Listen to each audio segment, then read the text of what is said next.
Hello everybody and welcome back to Rocketman X's game development. This is definitely the first stream of the day and not some second stream. Alright, so this is Area 3, right? Alright, what do I put in Area 3? It's a waiting room.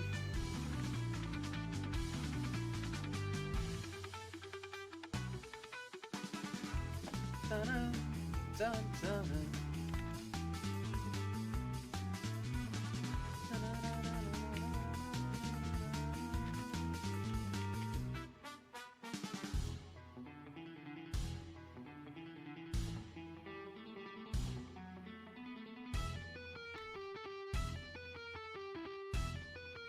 Alright.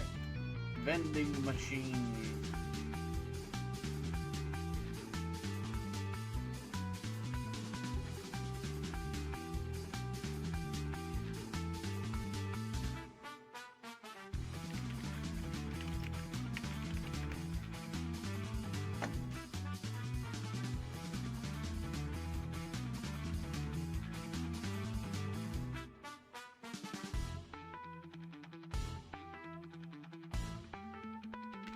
Alright, quick question.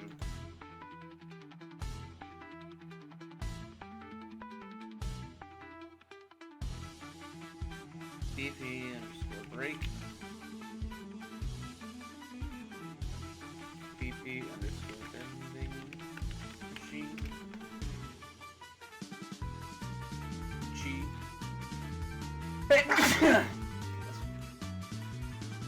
Alright, so if I make you a cube,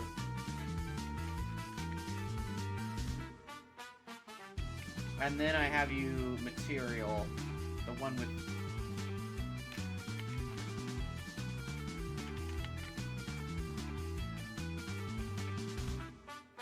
I don't know.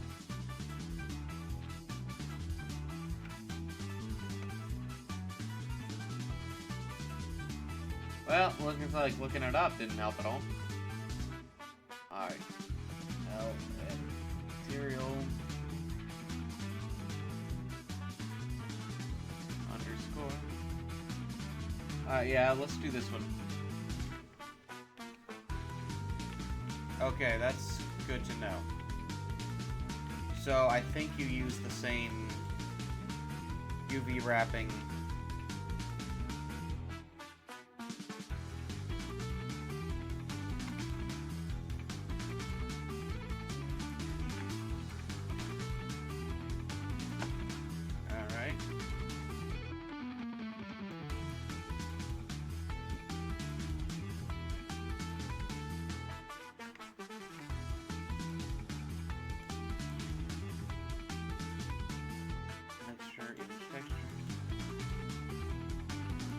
Okay. New, call it something like vending machine.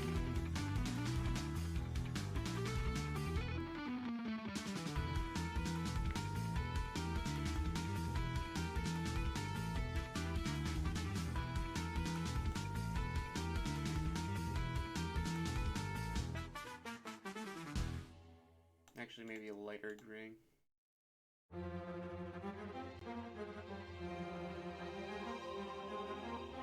then we'll go down here.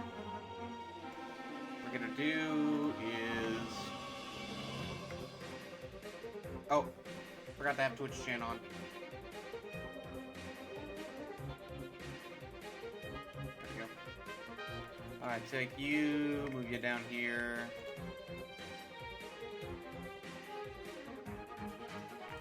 I think, hold on. There you go. There you go.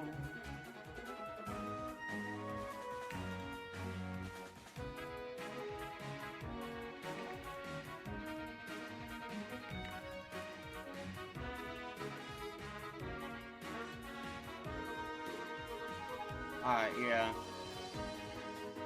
What we'll do, cut this off. But you are still going to be that light grayish color. I'm going to go down here. Take off the back. Your new material. black.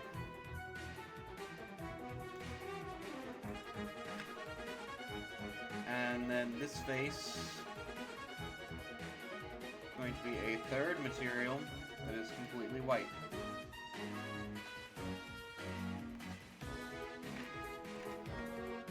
Shading to the slot 1, copy this.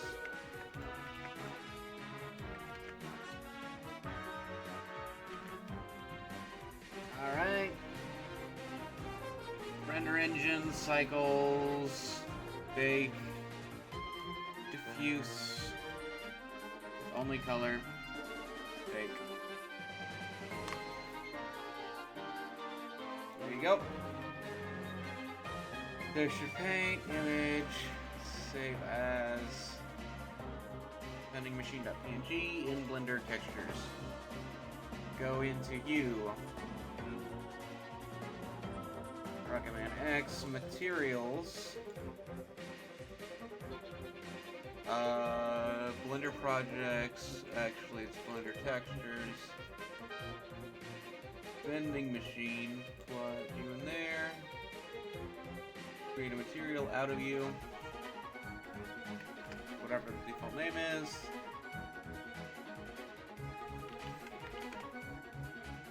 Vending machine mat, and that's not at all. Okay.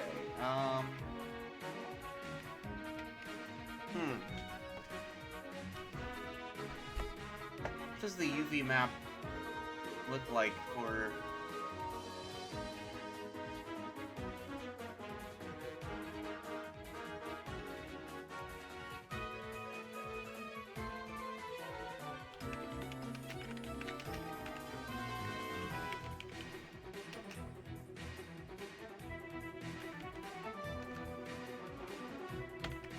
Not UE, UV map. Did Twitch chat not turn on?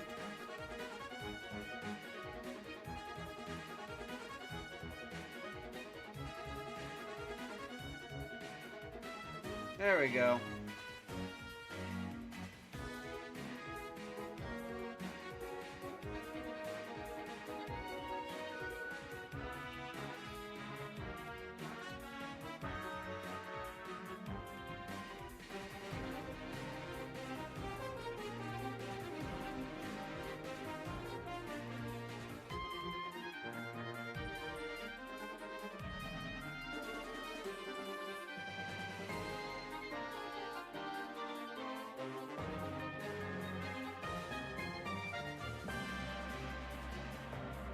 Alright, well, that was a waste.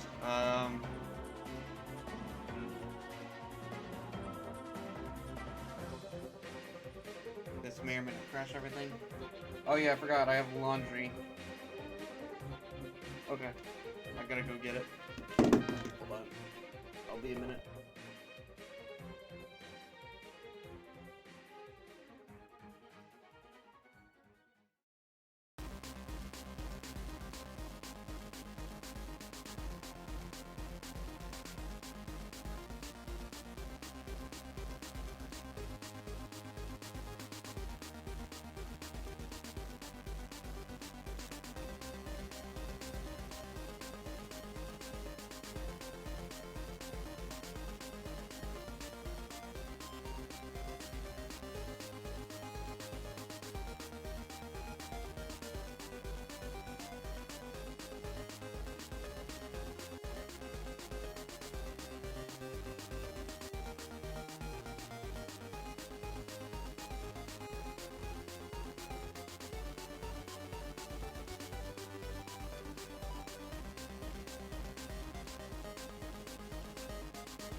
smile. I'm everybody's sister, but nobody's lover, and it's really getting me down.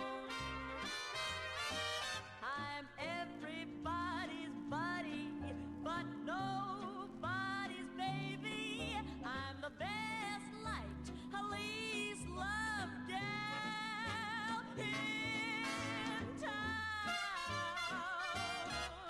I'm everybody's buddy, but nobody's baby, and it's really cramping my style.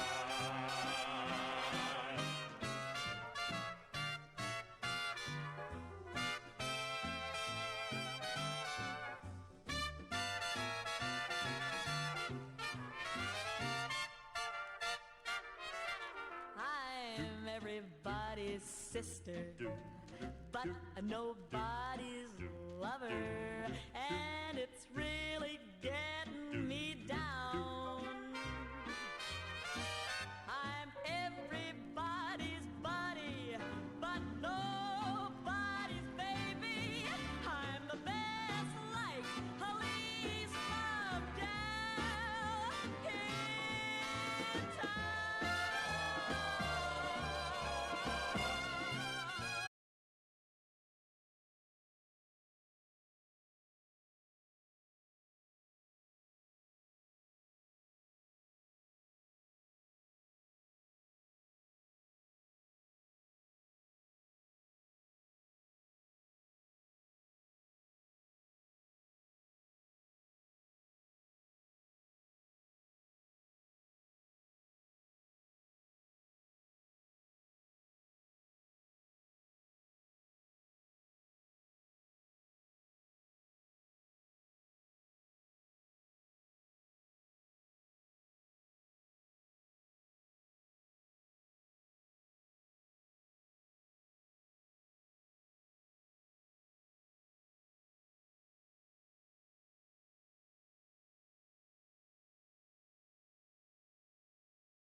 Hello there. Seems nobody has came in my absence. That's good, I guess. Alright, so what we'll do instead is we'll open up GIMP.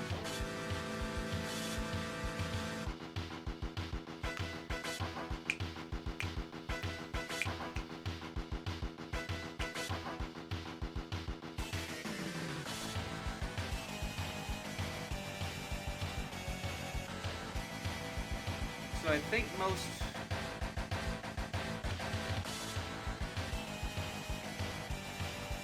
pictures are 1080 by 1080, but we're gonna double this to 216.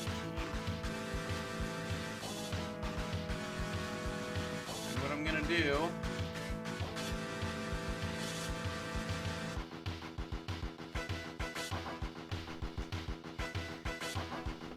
is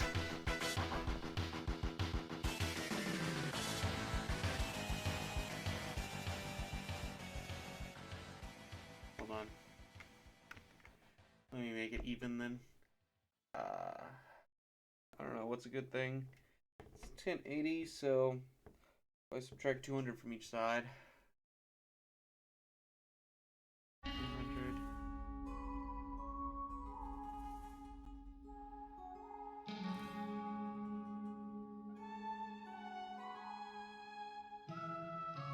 And I go to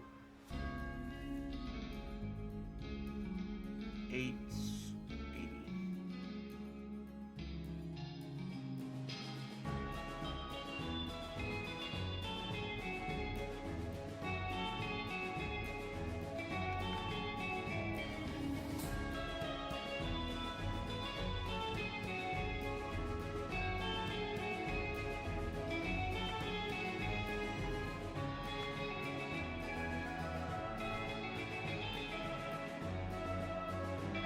All right.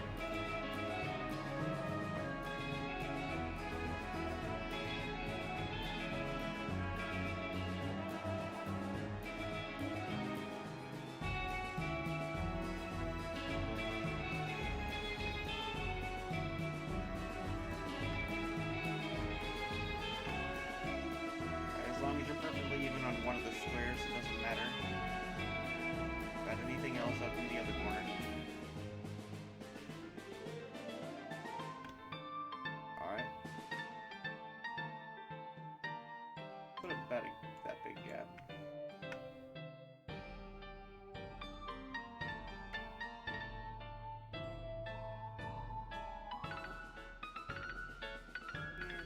Yeah, something like that.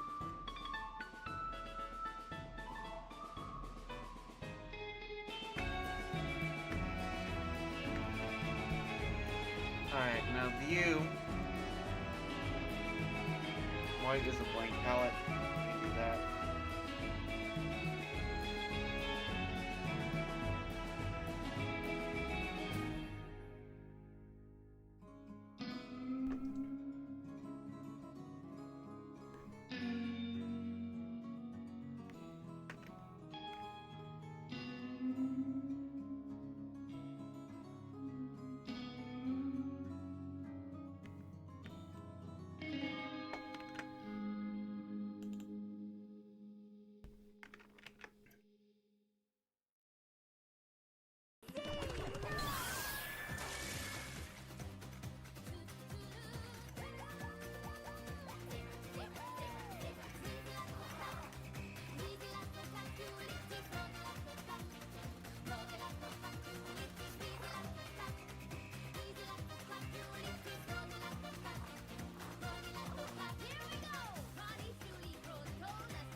I just realized in the FNAF movie, not really big spoilers, Vanessa gets mad when Mike says that he wants to fix her. You know, the trailers pointed that out. It's just weird that the movie does that exact phrase. But anyways, at the end of the movie, She gets mad when he decides not to fix her.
Alright, what's another thing that shows up in there? We got our Cheetos.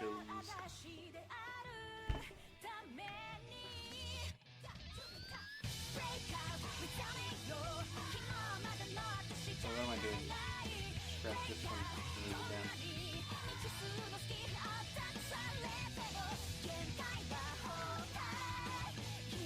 Oh, wait a second, okay. In that case... Okay. Now I'll go back to you.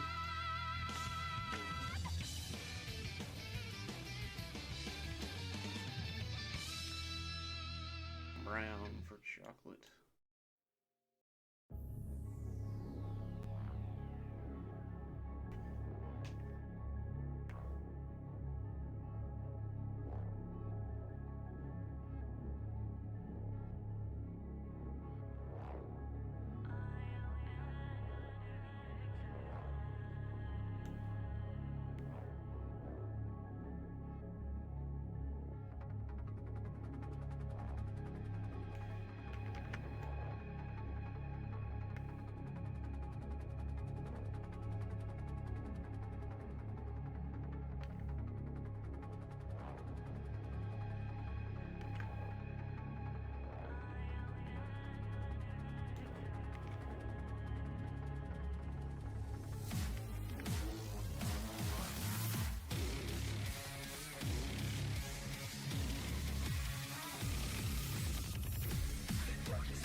What's this gray called? Called, but you know what I mean. 868686.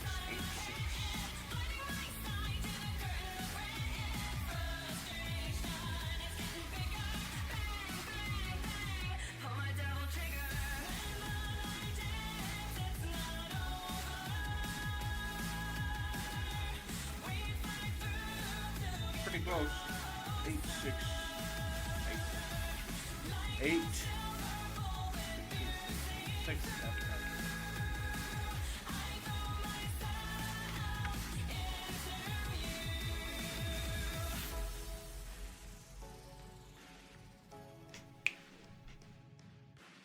Okie dokie, then we go to random objects. Breakable objects. BP vending machine. Go for boot trade. What did I just say? Okie dokie, you are vending machine. And then we will add a plane. And that will be at...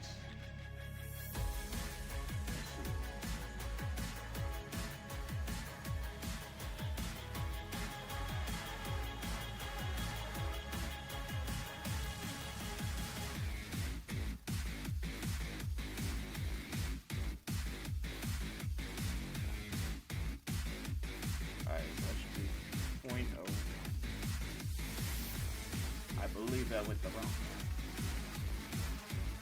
And you have a material of vending machine map.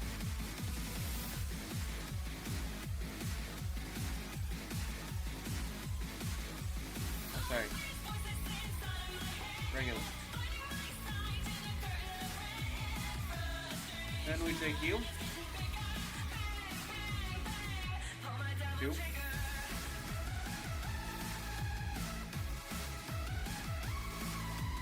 I see. Let's put you right there for now.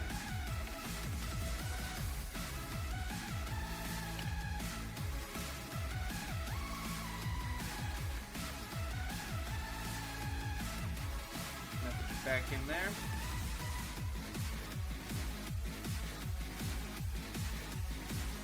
I'll take you back out. Just realized I was sick. What?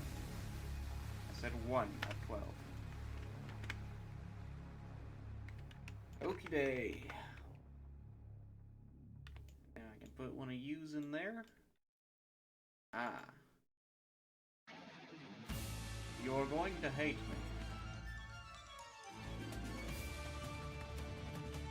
You should actually be 2, 4, and 8. Okay, you don't hate me.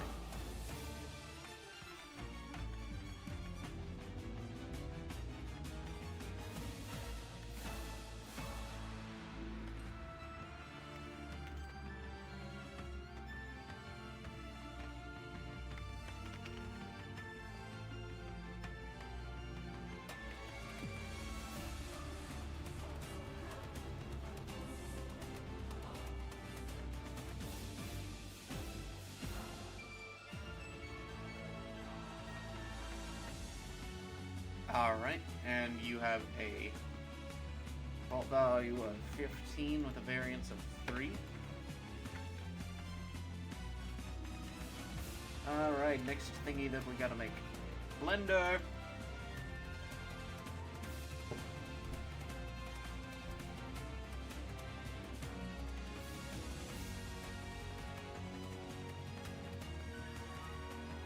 Overturned trash can. Circle with 6 vertices.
good.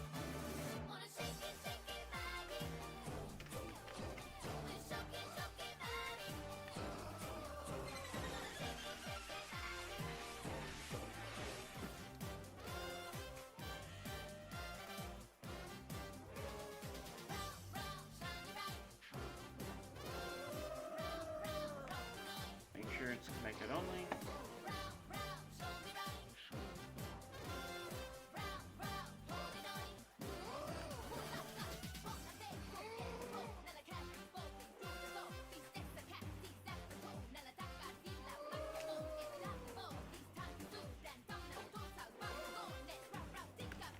Green metal. Just spot green. And you can be black rubber. Alright. Sideways trash. This can be better optimized, I think.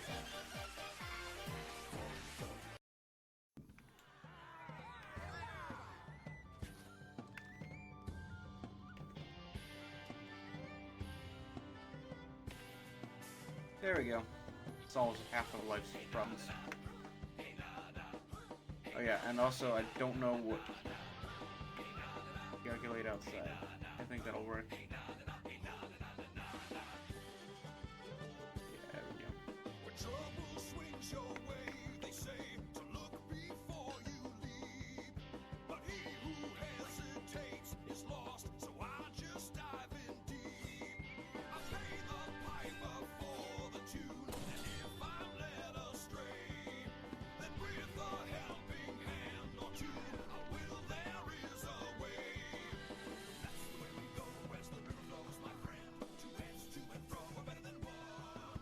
Yeah, that's the way we go, and I'll be with you till the end. Bigger they are, the harder they fall. We have just begun. Save everything.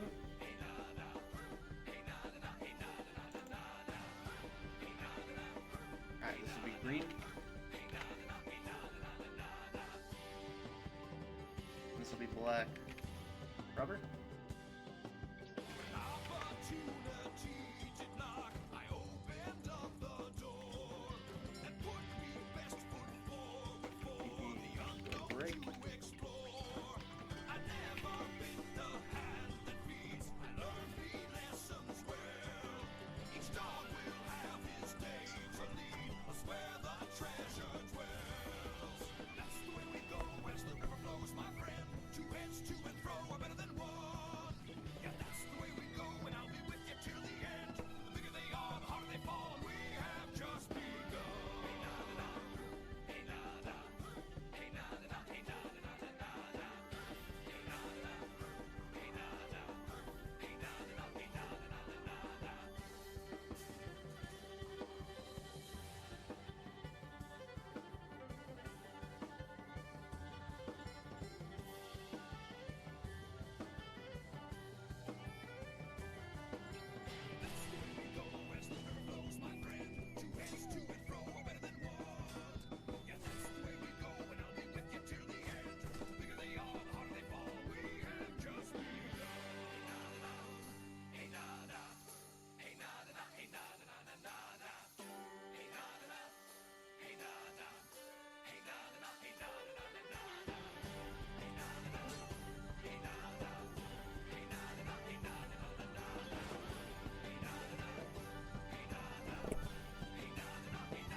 Sideways trash. Living on the edge, and crime swinging web, singing from the highest thread. He can leap above our heads.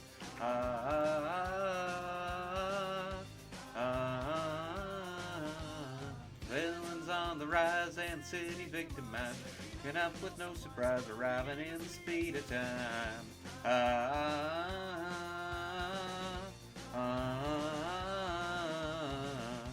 Spectacular, spectacular, Spider-Man, spectacular, spectacular, spectacular,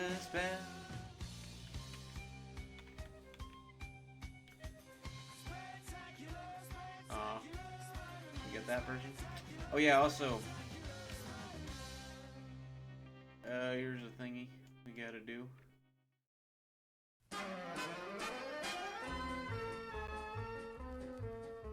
I've asked you, begged you, pleaded to. You know that I'm in love with you, but you won't give me any sign on if you're planning to be mine. I wish you'd fall in love with me. I bought you this and bought you that, but still I don't know where Okay, I'm at. that's I love you interesting. so my heart does tricks. It's your fault that I'm in this fix. I wish you'd fall in love with me. Please, won't you make your mind up soon? I click use Together we defaults. could climb Can I the heights click- and nope, I maybe reach can't. the moon. Plain? I'll even give this guarantee. I'll love you when I'm 83. I think by now you ought to know Just I love plain you, love you, love you. 3. So I wish Plain you'd fall 7. in love with me.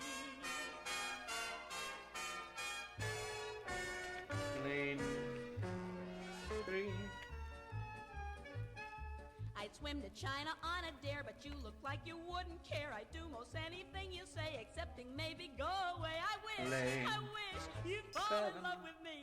Of all the boys I ever knew, I had to fall in love with you. I think that it's an awful crime that you keep right on wasting time. I wish you'd fall in love with me. Gee, we could be a happy pair. But it takes more than one in love to have a love affair. I don't know what else I can do to prove that I'm in love with you. I say that's important. Love all I'm living for. I wish you'd fall in love with me. I wish you'd fall in love with me.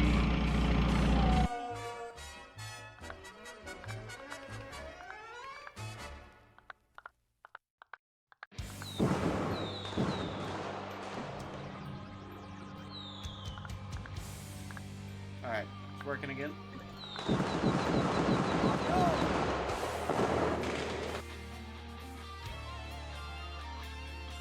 Okie dokie.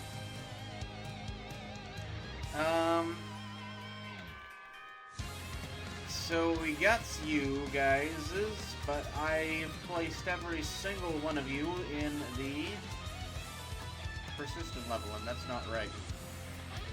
Not hard step 3, you need to be igloo area.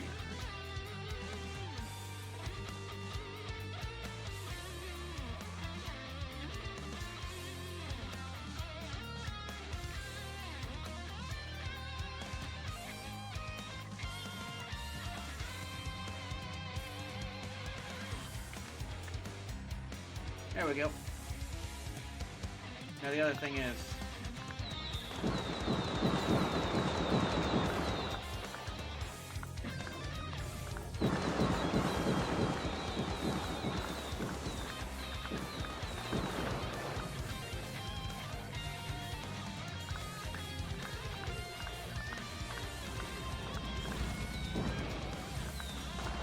there we go.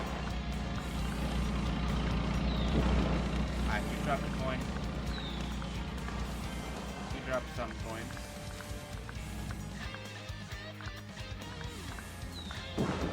Alright, that dropped coins.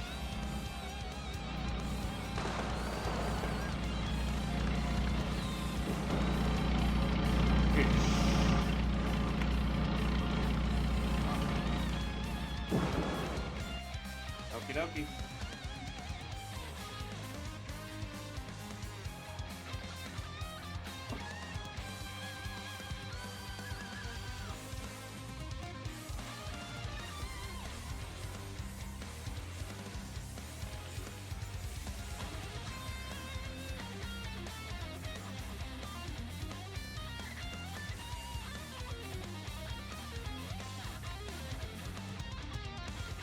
I suppose I should give them some randomness to their rotation. Actually, you know what? No. Why do it when I can have you do it? Set actor rotation to random floats in range. No. Not you. Yes. I want you to split the struck pit. Plug this into there. With a max of 360 degrees. There we go.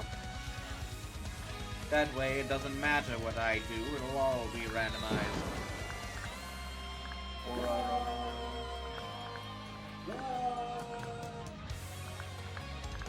Yeah, there we go. Feels more realistic-ish.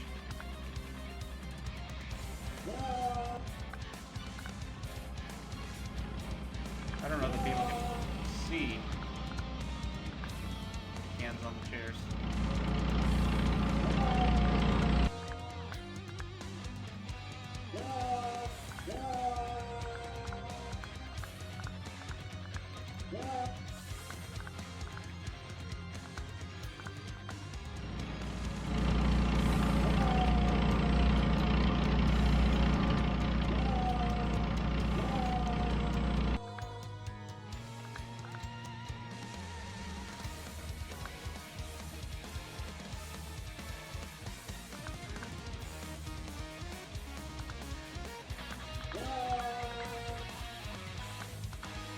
Oh, do you not generate overlap events?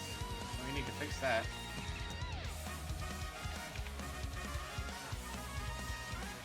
Okay. Now, what would be next on the agenda is this hallway.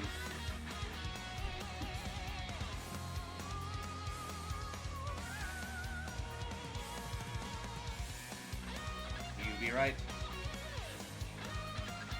Igloo Area 4. That's you guys, right? Yeah.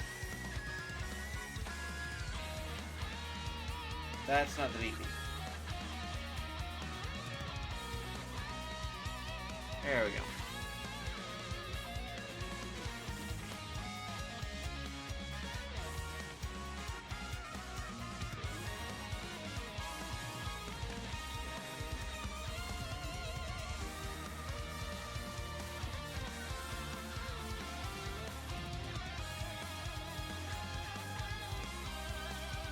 Alright, now we need to figure out what goes on in this part of it.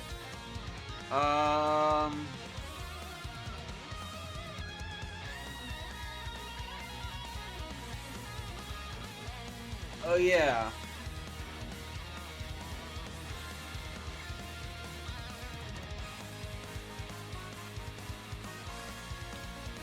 Remake all textures I don't own and the lava.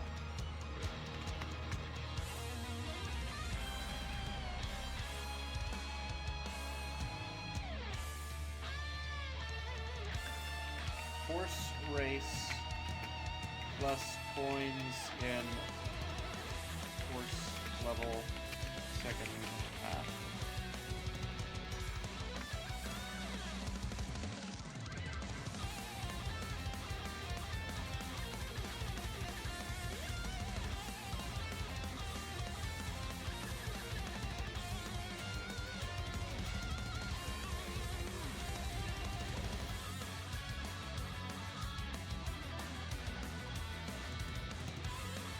What I can do though,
alright, what do I put here?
Static mesh will be in there.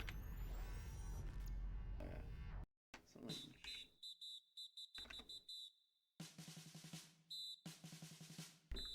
We'll go on a laser. There we go.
No, I'm not going to do what I'm thinking about.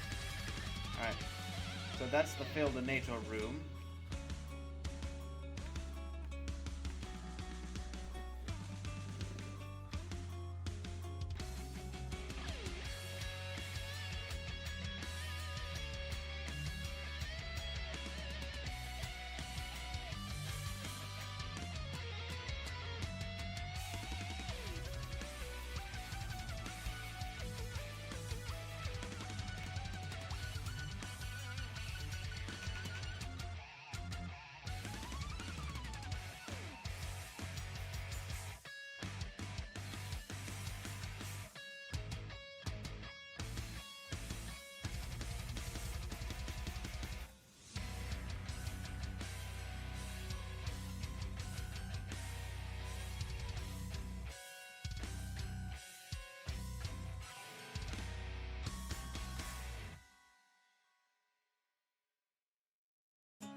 Arctic Lab.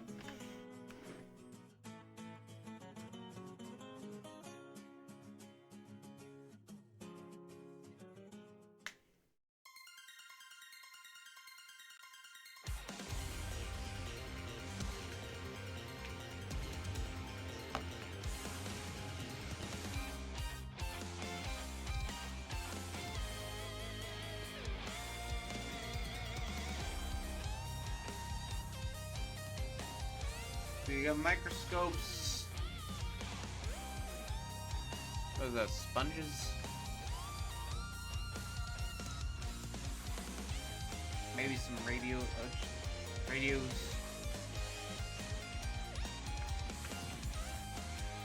new general.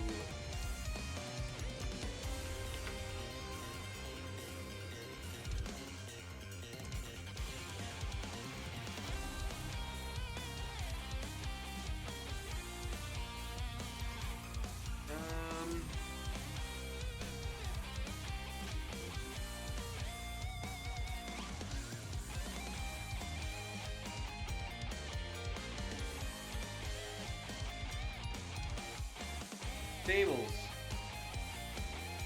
Do I have any table models?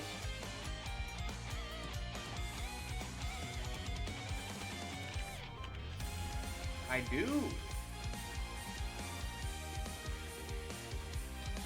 That shit's poorly optimized though.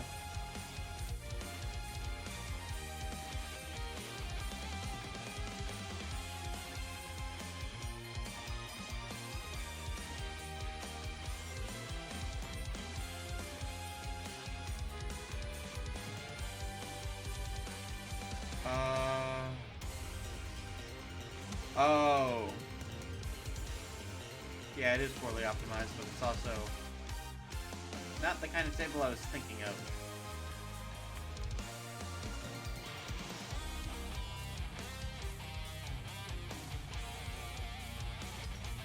I'm actually gonna rename these to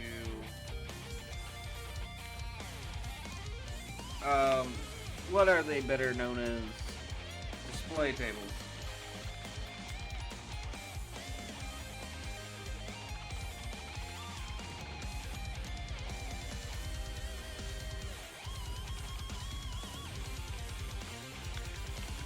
In case I ever need it again.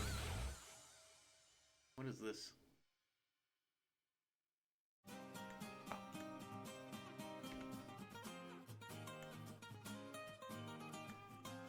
Okay, file, open recent. We're making bench, okay. Don't save. Save as table. Living on the edge, dropping crumbs, and we're swinging from the heights that he can leap above our heads.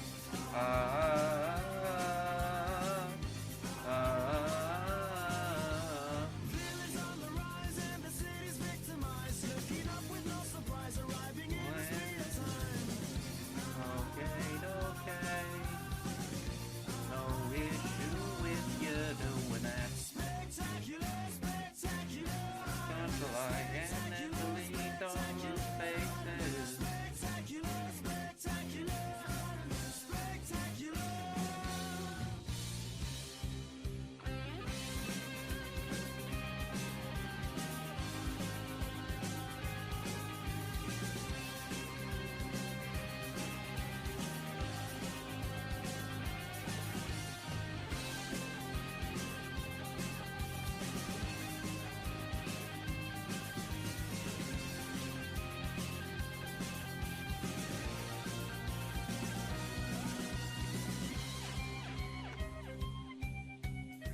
Rolling in the night. See the hero in our eyes. See the headlights every time.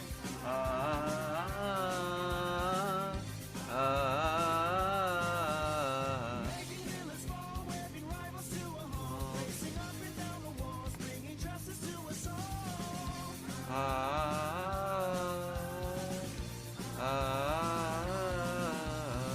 Spectacular, spectacular. Spectacular, spectacular. Spectacular, spectacular. Spectacular.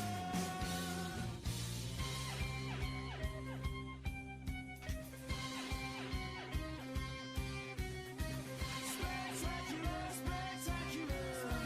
Spectacular, spectacular. We don't need workbench. We don't need this material.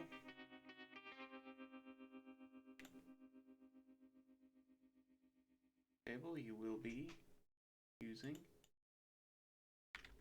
Work. Oh, okay, I bet it'll do it. Right.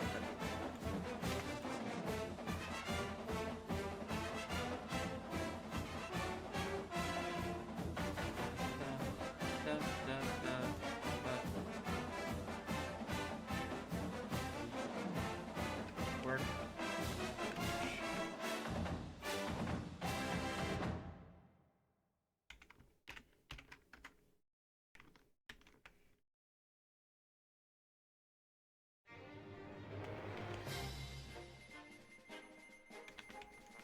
There we go.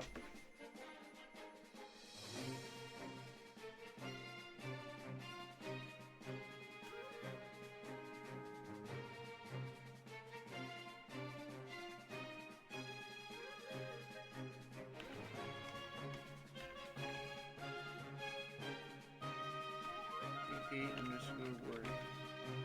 Nope. PP_table.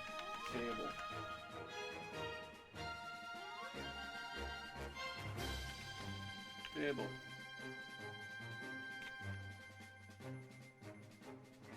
1.5.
Just 0.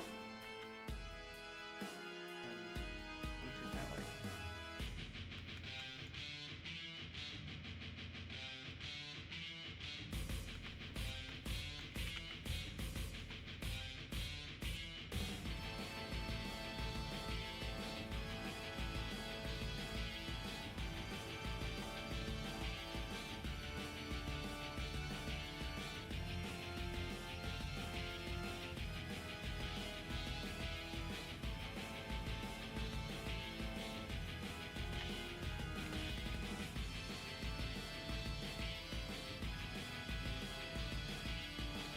No.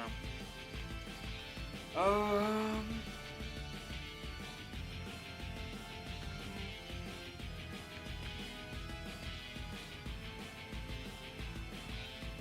upstairs for this.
Screw it, I'm making a beehive.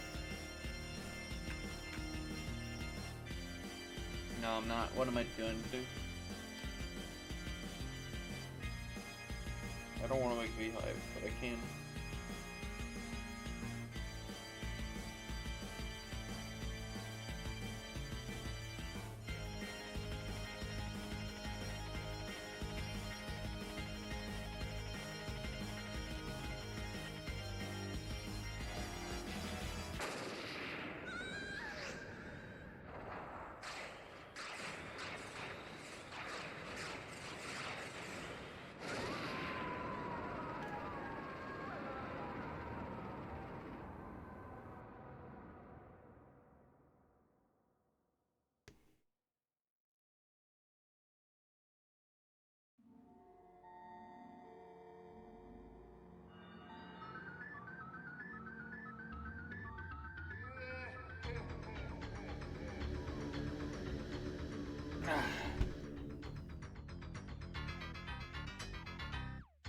See, I think I'll have, because I already know what I'm going to be doing.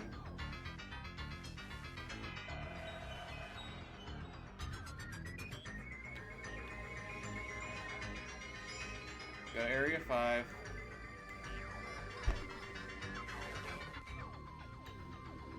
So this is the break room.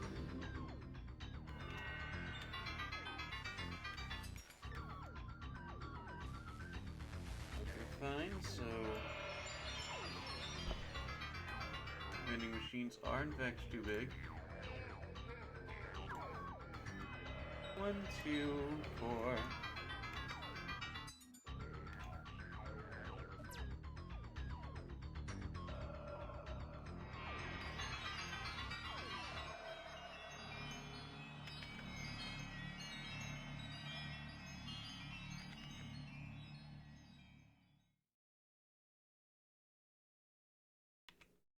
Where's the fun in that?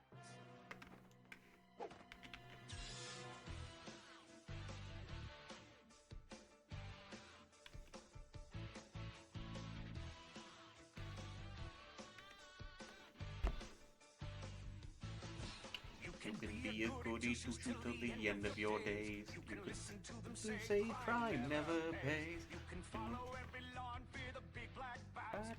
But why would you want to? Where's the fun in that? Wait a second, this is way too big. So smile, darn your smile. So if Rocket is waist high, Those are some waist high chairs.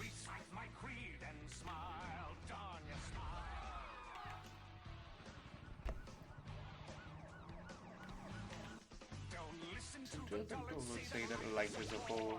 Those fuddy duddies. That's why I strive to eradicate gloom.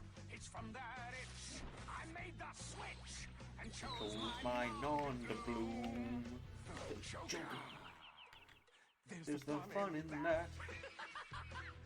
There's the fun in that. So smile, Dawn, you smile. I do decree, just smile, Dawn, you smile. So living gets a little rough, and you find it hard to cope. I'm the gent with just the stuff to fill you full of hope. Just smile, Dawn, you smile. Everybody. The final joke. Smile, Dawn, smile, Dawn, smile.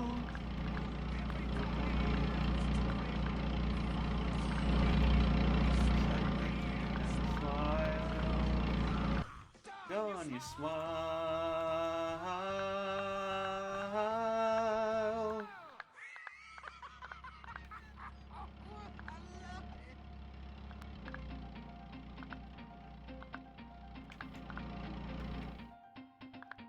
Oh wait, I don't even have the thing on, so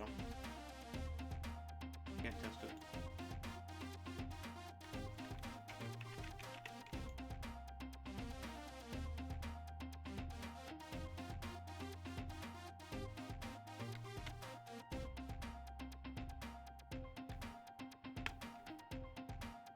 But yeah, this is the break room.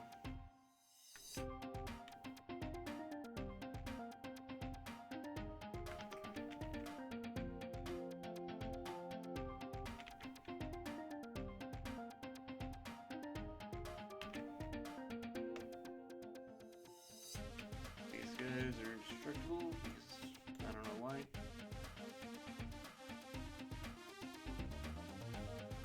Fridge. That's what I need next.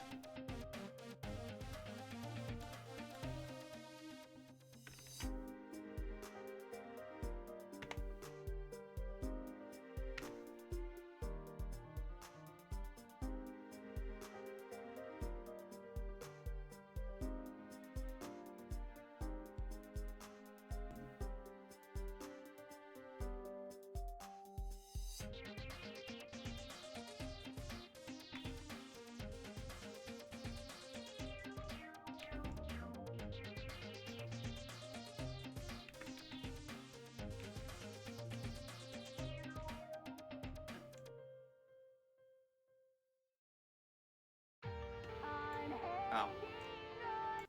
Let me just delete these faces real quick.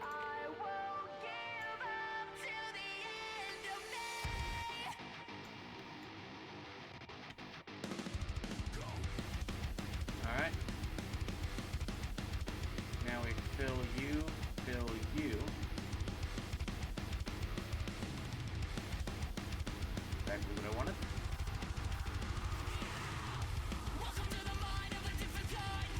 Actually,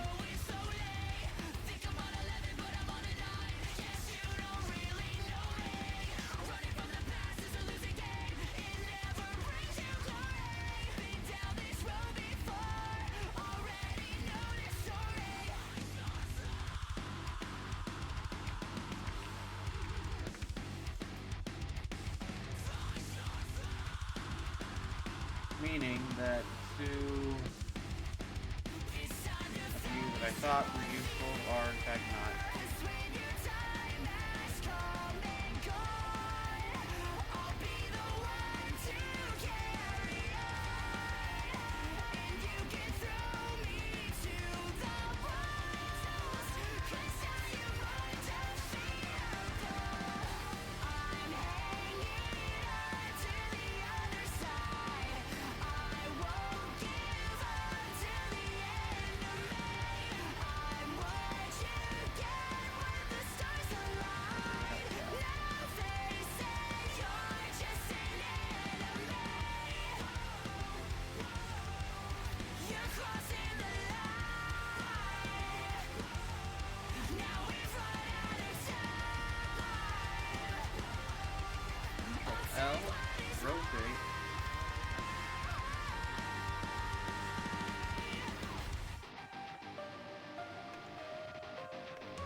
wonder who would get more mad if I said that Baptists and Calvinists believe the same thing.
Alright, I think I'm going back to The Hobbit.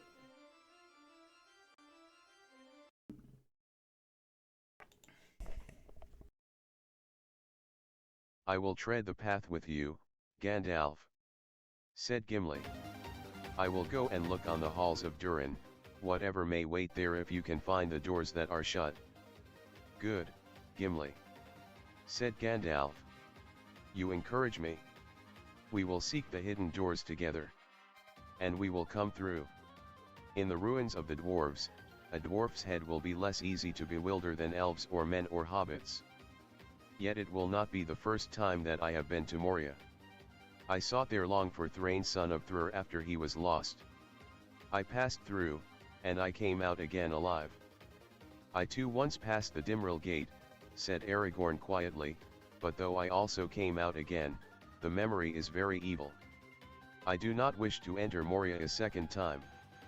And I don't wish to enter it even once, said Pippin.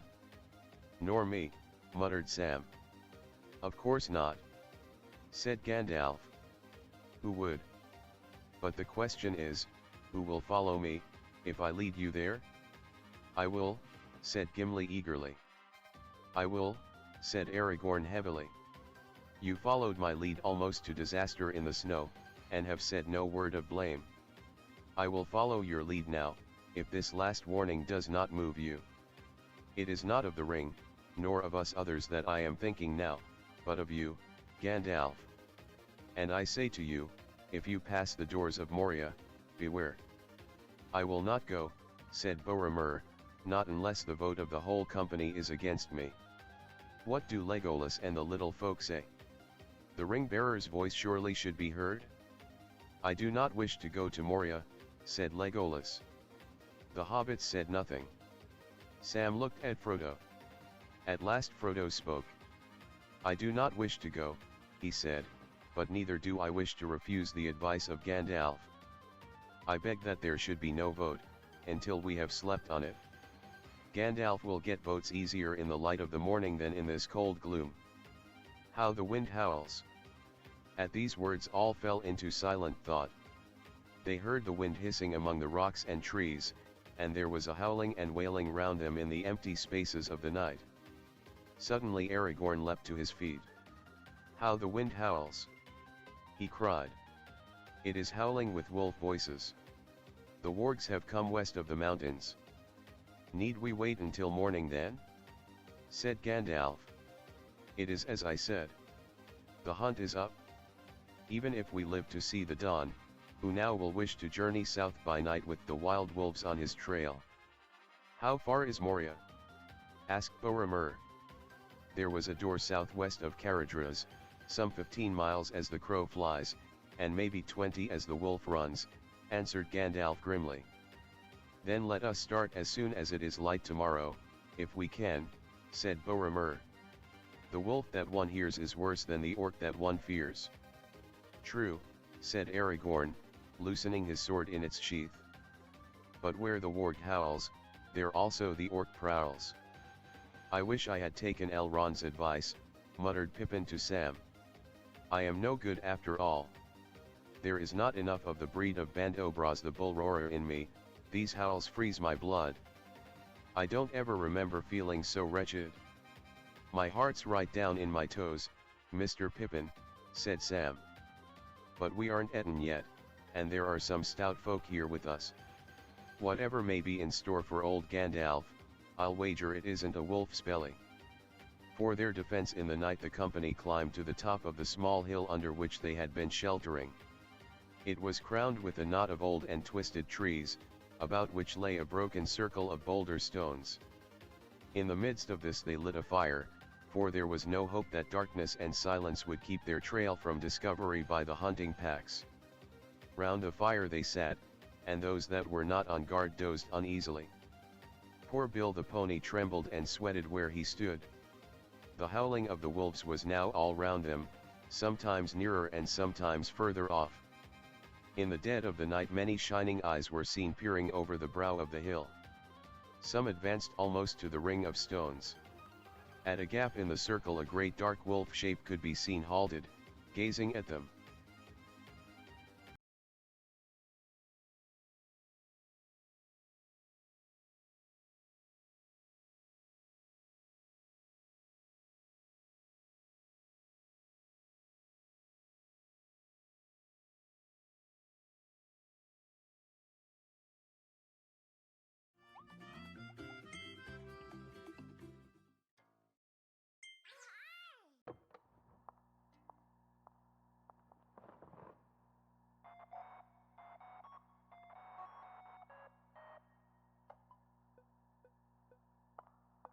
It's like believing that you'll find one everything that creates big universe. One deep in your non-bright eye, a dreamlight will beckon you along.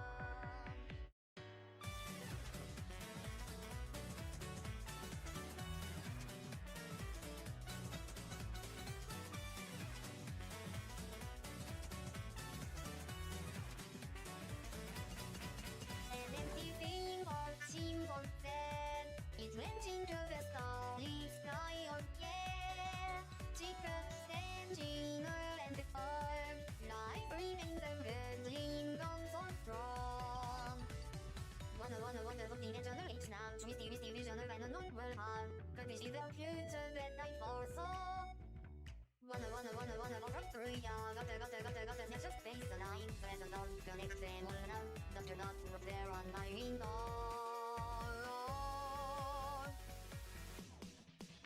I got nothing for a room. Nothing in here. Got to get to the next time over yet. Better have a keeper waiting there for me. When you're there, let's get to fall. To the next time over. Twinkling star of my holding on the heading right for you. Well, my eyes nice and you know.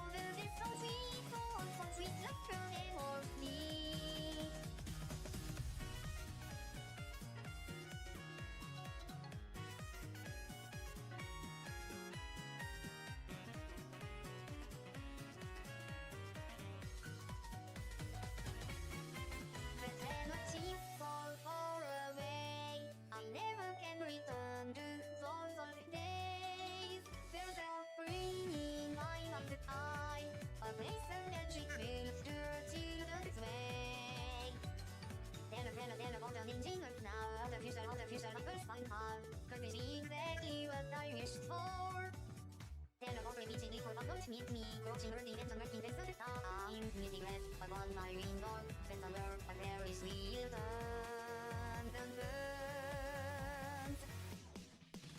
I guess I'll run, I run, let's do it, yeah, got to get to the next time over, yeah. I don't have my dream, it's the set, one set or two, you don't know, and gonna get my wish. For the next time over, I go the dream green store, I'm already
Took a bit of a longer break than I normally do because I was hungry and cold and wanted to stand by the fire and eat. Alright, turn you off. Turn you on. In the dead of the night many shining eyes were seen peering over the brow of the hill. Some advanced almost to the ring of stones. At a gap in the circle a great dark wolf shape could be seen halted, gazing at them. A shuddering howl broke from him, as if he were a captain summoning his pack to the assault. Gandalf stood up and strode forward, holding his staff aloft. "Listen, Hound of Sauron!" he cried. "Gandalf is here. Fly, if you value your foul skin. I will shrivel you from tail to snout, if you come within this ring." The wolf snarled and sprang towards them with a great leap. At that moment there was a sharp twang. Legolas had loosed his bow. There was a hideous yell, and the leaping shape thudded to the ground. The elvish arrow had pierced its throat. The watching eyes were suddenly extinguished. Gandalf and Aragorn strode forward, but the hill was deserted, the hunting packs had fled. All about them the darkness grew silent, and no cry came on the sighing wind. The night was old, and westward the waning moon was setting, gleaming fitfully through the breaking clouds. Suddenly Frodo started from sleep. Without warning a storm of howls broke out fierce and wild all about the camp. A great host of wargs had gathered silently and was now attacking them from every side at once. "Fling fuel on the fire," cried Gandalf to the hobbits. "Draw your blades, and stand back to back." In the leaping light, as the fresh wood blazed up, Frodo saw many grey shapes spring over the ring of stones. More and more followed. Through the throat of one huge leader Aragorn passed his sword with a thrust. With a great sweep Boromir hewed the head off another. Beside them Gimli stood with his stout legs apart, wielding his dwarf axe. The bow of Legolas was singing. In the wavering firelight Gandalf seemed suddenly to grow. He rose up, a great menacing shape like the monument of some ancient king of stone set upon a hill. Stooping like a cloud, he lifted a burning branch and strode to meet the wolves. They gave back before him. High in the air he tossed the blazing brand. It flared with a sudden white radiance like lightning, and his voice rolled like thunder. "Naur and Edraith Amon. Naur Dan I and Gaur Hot," he cried. There was a roar and a crackle, and the tree above him burst into a leaf and bloom of blinding flame. The fire leapt from treetop to treetop. The whole hill was crowned with dazzling light. The swords and knives of the defenders shone and flickered. The last arrow of Legolas kindled in the air as it flew, and plunged burning into the heart of a great wolf chieftain. All the others fled. Slowly the fire died till nothing was left but falling ash and sparks. A bitter smoke curled above the burned tree stumps, and blew darkly from the hill, as the first light of dawn came dimly in the sky. Their enemies were routed and did not return. "What did I tell you, Mr. Pippin?" said Sam, slashing his sword. "Wolves won't get him." That was an eye-opener, and no mistake. Nearly cinched the hair off my head. When the full light of the morning came no signs of the wolves were to be found, and they looked in vain for the bodies of the dead. No trace of the fight remained but the charred trees and the arrows of Legolas lying on the hilltop. All were undamaged save one of which only the point was left. "It is as I feared," said Gandalf. "These were no ordinary wolves hunting for food in the wilderness. Let us eat quickly and go." That day the weather changed again, almost as if it was at the command of some power that had no longer any use for snow, since they had retreated from the pass, a power that wished now to have a clear light in which things that moved in the wild could be seen from far away. The wind had been turning through north to northwest during the night, and now it failed. The clouds vanished southwards and the sky was opened, high and blue. As they stood upon the hillside, ready to depart, a pale sunlight gleamed over the mountain tops. "We must reach the doors before sunset," said Gandalf, "or I fear we shall not reach them at all. It is not far, but our path may be winding, for here Aragorn cannot guide us, he has seldom walked in this country, and only once have I been under the west wall of Moria, and that was long ago. There it lies, he said, pointing away southeastwards to where the mountain sides fell sheer into the shadows at their feet. In the distance could be dimly seen a line of bare cliffs, and in their midst, taller than the rest, one great grey wall. When we left the pass I led you southwards, and not back to our starting point, as some of you may have noticed. It is well that I did so, for now we have several miles less to cross, and haste is needed.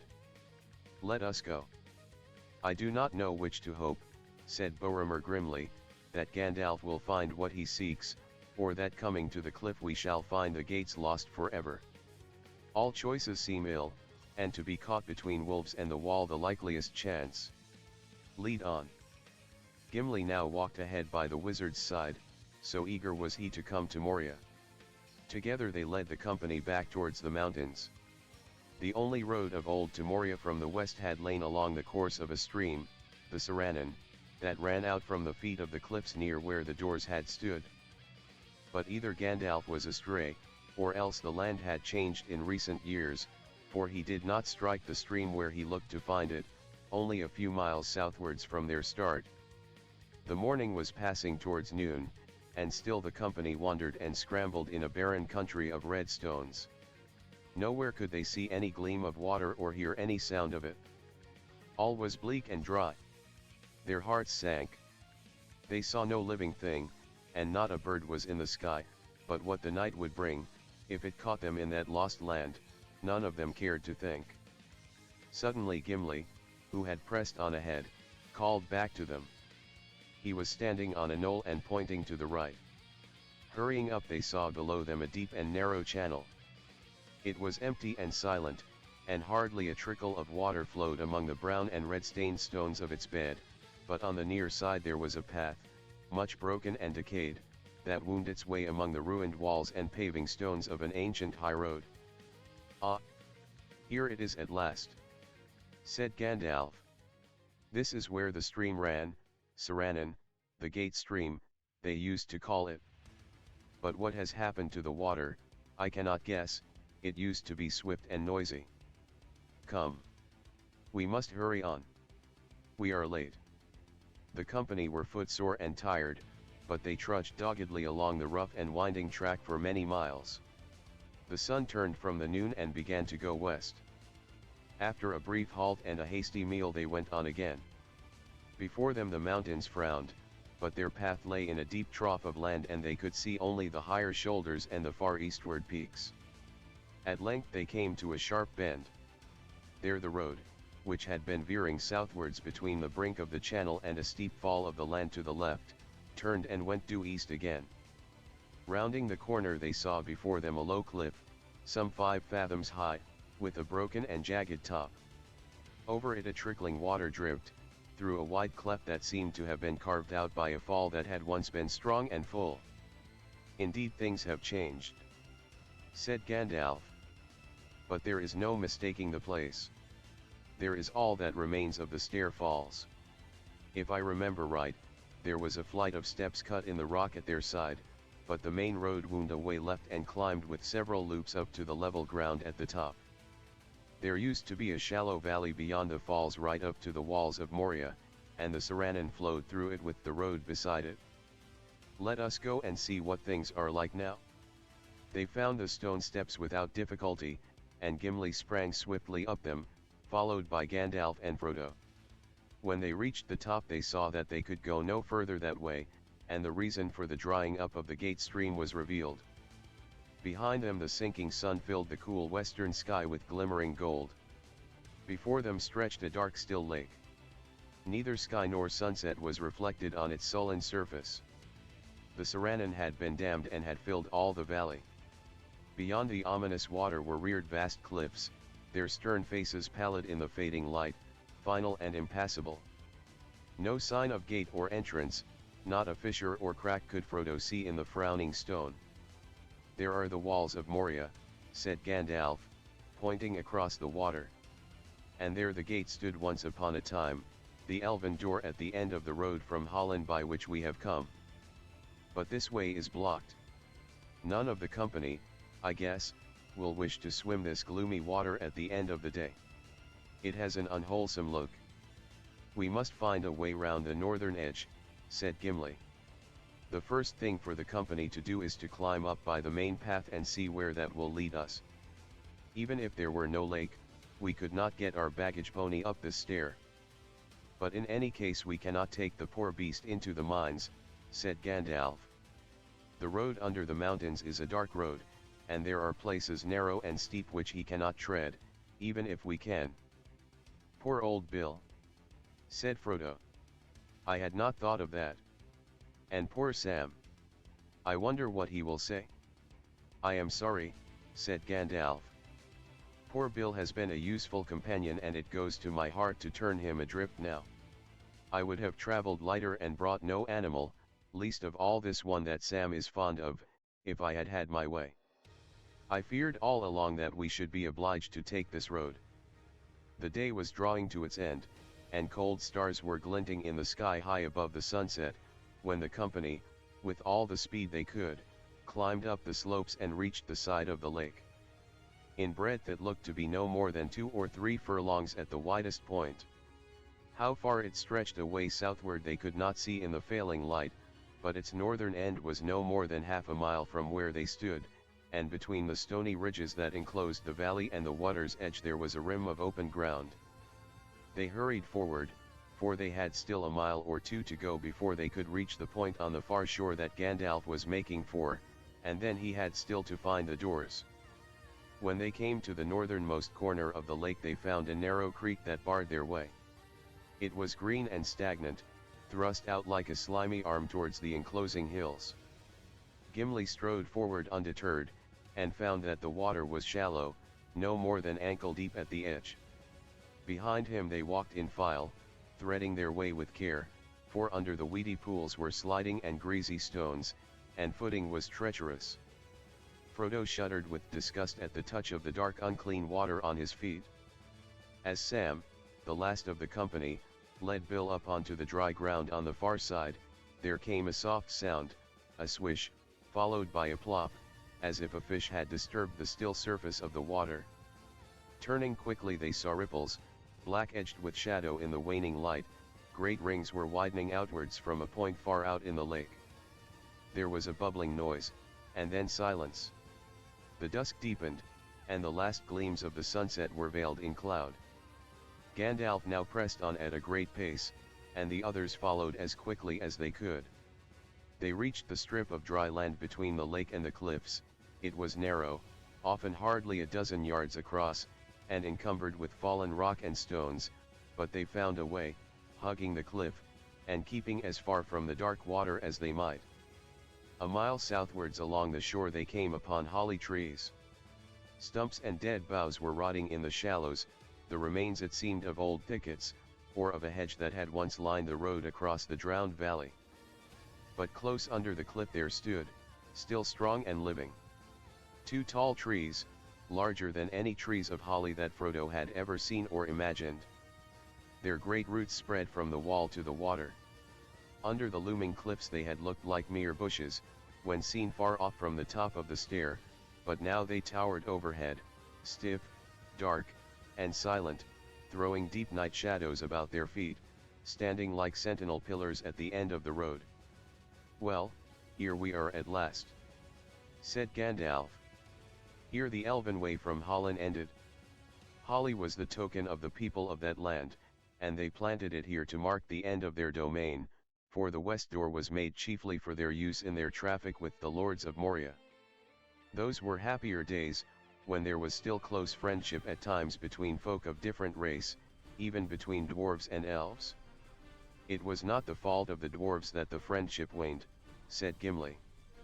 I have not heard that it was the fault of the elves, said Legolas. I have heard both, said Gandalf, and I will not give judgment now. But I beg you to, Legolas and Gimli, at least to be friends, and to help me. I need you both. The doors are shut and hidden, and the sooner we find them the better. Night is at hand. Turning to the others he said, while I am searching, will you each make ready to enter the mines? For here I fear we must say farewell to our good beast of burden.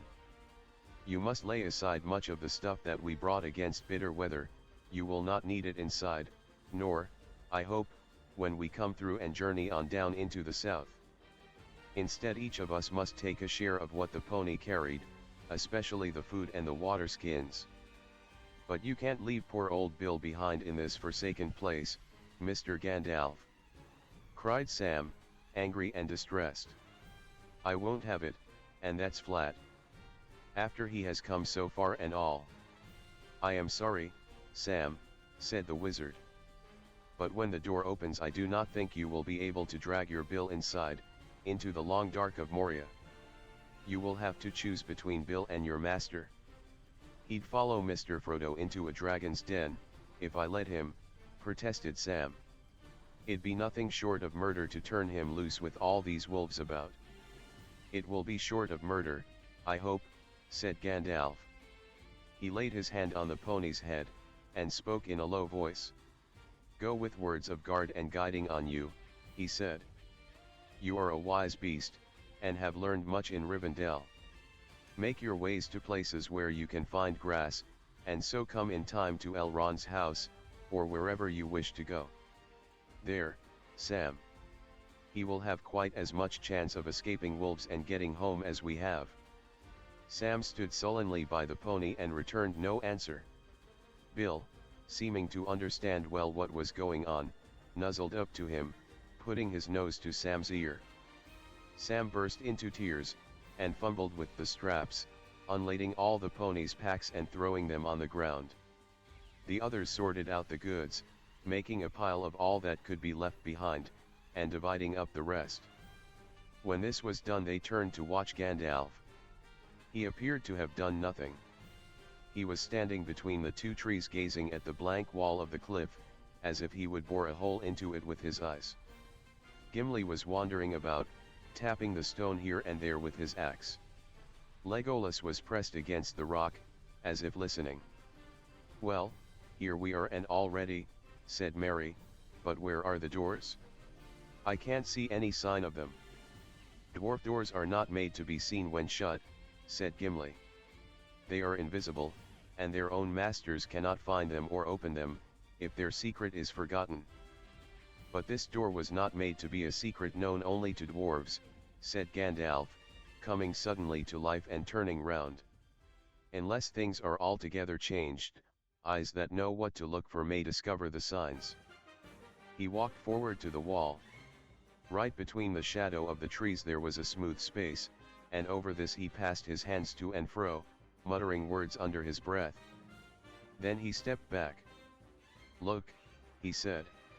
"Can you see anything now?" The moon now shone upon the grey face of the rock, but they could see nothing else for a while. Then slowly on the surface, where the wizard's hands had passed, faint lines appeared, like slender veins of silver running in the stone. At first they were no more than pale gossamer threads, so fine that they only twinkled fitfully where the moon caught them, but steadily they grew broader and clearer, until their design could be guessed. At the top, as high as Gandalf could reach, was an arch of interlacing letters in an elvish character. Below, though the threads were in places blurred or broken, the outline could be seen of an anvil and a hammer surmounted by a crown with 7 stars. Beneath these again were 2 trees, each bearing crescent moons. More clearly than all else there shone forth in the middle of the door a single star with many rays. "There are the emblems of Durin," cried Gimli. "And there is the tree of the High Elves," said Legolas. "And the star of the House of Fëanor," said Gandalf. "They are wrought of Ithilden that mirrors only starlight and moonlight, and sleeps until it is touched by one who speaks words now long forgotten in Middle-earth. It is long since I heard them, and I thought deeply before I could recall them to my mind." "What does the writing say?" asked Frodo, who was trying to decipher the inscription on the arch. "I thought I knew the elf letters, but I cannot read these." "The words are in the elven tongue of the west of Middle-earth in the elder days," answered Gandalf. "But they do not say anything of importance to us. They say only, 'The doors of Durin, Lord of Moria. Speak, friend, and enter.' and underneath small and faint is written, I, Narvi, made them. Celebrumber of Holland drew these signs. What does it mean by speak, friend, and enter? Asked Mary. That is plain enough, said Gimli. If you are a friend, speak the password, and the doors will open, and you can enter. Yes, said Gandalf, these doors are probably governed by words. Some dwarf gates will open only at special times, or for particular persons, and some have locks and keys that are still needed when all necessary times and words are known. These doors have no key. In the days of Durin they were not secret. They usually stood open and door wards sat here. But if they were shut, any who knew the opening word could speak it and pass in. At least so it is recorded, is it not, Gimli? It is, said the dwarf. But what the word was is not remembered. Narvi and his craft and all his kindred have vanished from the earth. But do not you know the word, Gandalf? Asked Boromir in surprise. No, said the wizard. The others looked dismayed, only Aragorn, who knew Gandalf well, remained silent and unmoved. Then what was the use of bringing us to this accursed spot, cried Boromir, glancing back with a shudder at the dark water. You told us that you had once passed through the mines. How could that be, if you did not know how to enter? The answer to your first question, Boromir, said the wizard, is that I do not know the word yet. But we shall soon see. And, he added, with a glint in his eyes under their bristling brows, you may ask what is the use of my deeds when they are proved useless. As for your other question, do you doubt my tale? Or have you no wits left? I did not enter this way. I came from the east.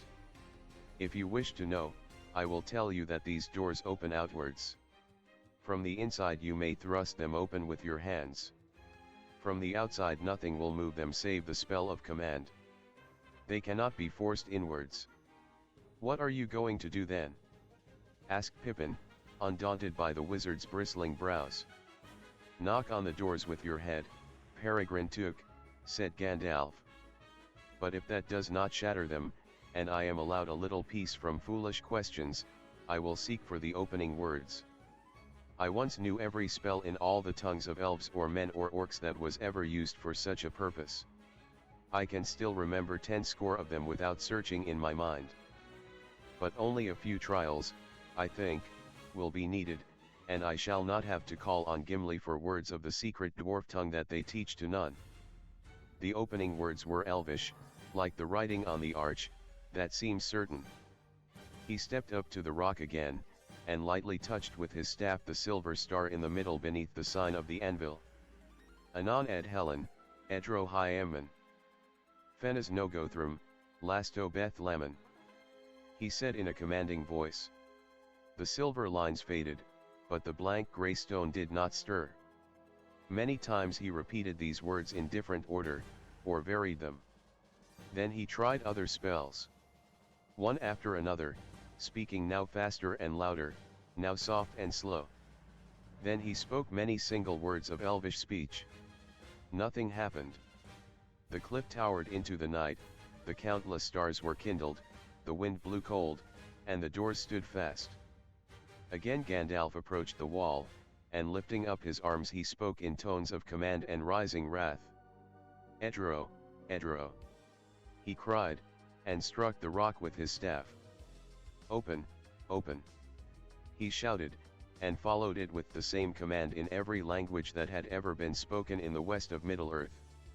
Then he threw his staff on the ground, and sat down in silence. At that moment from far off the wind bore to their listening ears the howling of wolves. Bill the pony started in fear, and Sam sprang to his side and whispered softly to him. Do not let him run away, said Boromir. It seems that we shall need him still, if the wolves do not find us. How I hate this foul pool. He stooped and picking up a large stone he cast it far into the dark water. The stone vanished with a soft slap, but at the same instant there was a swish and a bubble. Great rippling rings formed on the surface out beyond where the stone had fallen, and they moved slowly towards the foot of the cliff. "Why did you do that, Boromir?" said Frodo. "I hate this place, too, and I am afraid. I don't know of what, not of wolves, or the dark behind the doors, but of something else. I am afraid of the pool. Don't disturb it. I'll wish we could get away," said Merry. "Why doesn't Gandalf do something quick?" said Pippin. Gandalf took no notice of them. He sat with his head bowed, either in despair or in anxious thought. The mournful howling of the wolves was heard again. The ripples on the water grew and came closer, some were already lapping on the shore. With a suddenness that startled them all, the wizard sprang to his feet. He was laughing. "I have it!" he cried. Of course, of course. Absurdly simple, like most riddles when you see the answer." Picking up his staff, he stood before the rock and said in a clear voice, "Melon."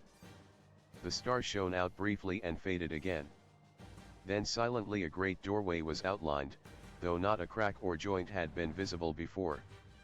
Slowly it divided in the middle and swung outwards inch by inch, until both doors lay back against the wall. Through the opening a shadowy stair could be seen climbing steeply up, but beyond the lower steps the darkness was deeper than the night. The company stared in wonder. "I was wrong after all," said Gandalf, "and Gimli too. Merry, of all people, was on the right track. The opening word was inscribed on the archway all the time. The translation should have been, 'Say friend and enter.' I had only to speak the Elvish word for friend and the doors opened. Quite simple. Too simple for a learned lore master in these suspicious days. Those were happier times. Now let us go." He strode forward and set his foot on the lowest step. But at that moment several things happened. Frodo felt something seize him by the ankle, and he fell with a cry. Bill the pony gave a wild neigh of fear, and turned tail and dashed away along the lakeside into the darkness. Sam leaped after him, and then hearing Frodo's cry he ran back again, weeping and cursing. The others swung round and saw the waters of the lake seething, as if a host of snakes were swimming up from the southern end. Out from the water a long sinuous tentacle had crawled. It was pale green and luminous and wet. Its fingered end had hold of Frodo's foot and was dragging him into the water.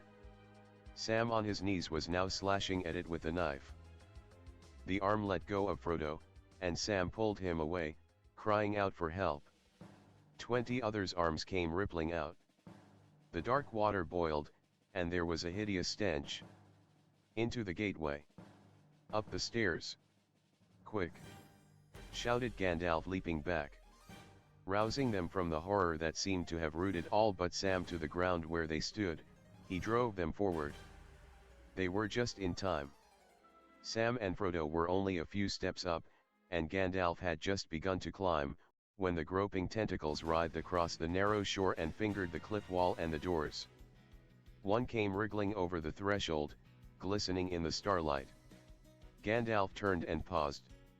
If he was considering what word would close the gate again from within, there was no need. Many coiling arms seized the doors on either side, and with horrible strength, swung them round. With a shattering echo they slammed, and all light was lost. A noise of rending and crashing came dully through the ponderous stone. Sam, clinging to Frodo's arm, collapsed on a step in the black darkness. "Poor old Bill," he said in a choking voice. "Poor old Bill. Wolves and snakes." But the snakes were too much for him. "I had to choose, Mr. Frodo. I had to come with you." They heard Gandalf go back down the steps and thrust his staff against the doors. There was a quiver in the stone and the stairs trembled, but the doors did not open. "Well, well," said the wizard. "The passage is blocked behind us now, and there is only one way out on the other side of the mountains. I fear from the sounds that boulders have been piled up, and the trees uprooted and thrown across the gate. I am sorry, for the trees were beautiful, and had stood so long. I felt that something horrible was near from the moment that my foot first touched the water, said Frodo.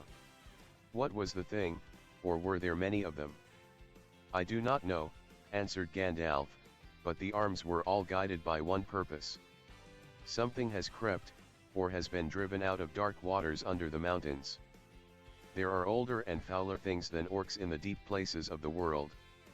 He did not speak aloud his thought that whatever it was that dwelt in the lake, it had seized on Frodo first among all the company. Boromir muttered under his breath, but the echoing stone magnified the sound to a hoarse whisper that all could hear, in the deep places of the world. And thither we are going against my wish. Who will lead us now in this deadly dark? I will, said Gandalf, and Gimli shall walk with me. Follow my staff.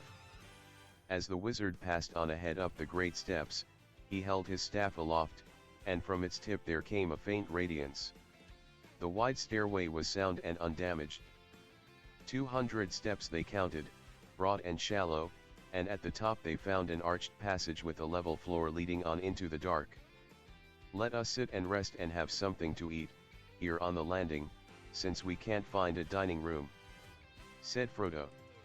He had begun to shake off the terror of the clutching arm, and suddenly he felt extremely hungry. The proposal was welcomed by all, and they sat down on the upper steps, dim figures in the gloom. After they had eaten, Gandalf gave them each a third sip of the Myrivor of Rivendell. It will not last much longer, I am afraid, he said, but I think we need it after that horror at the gate.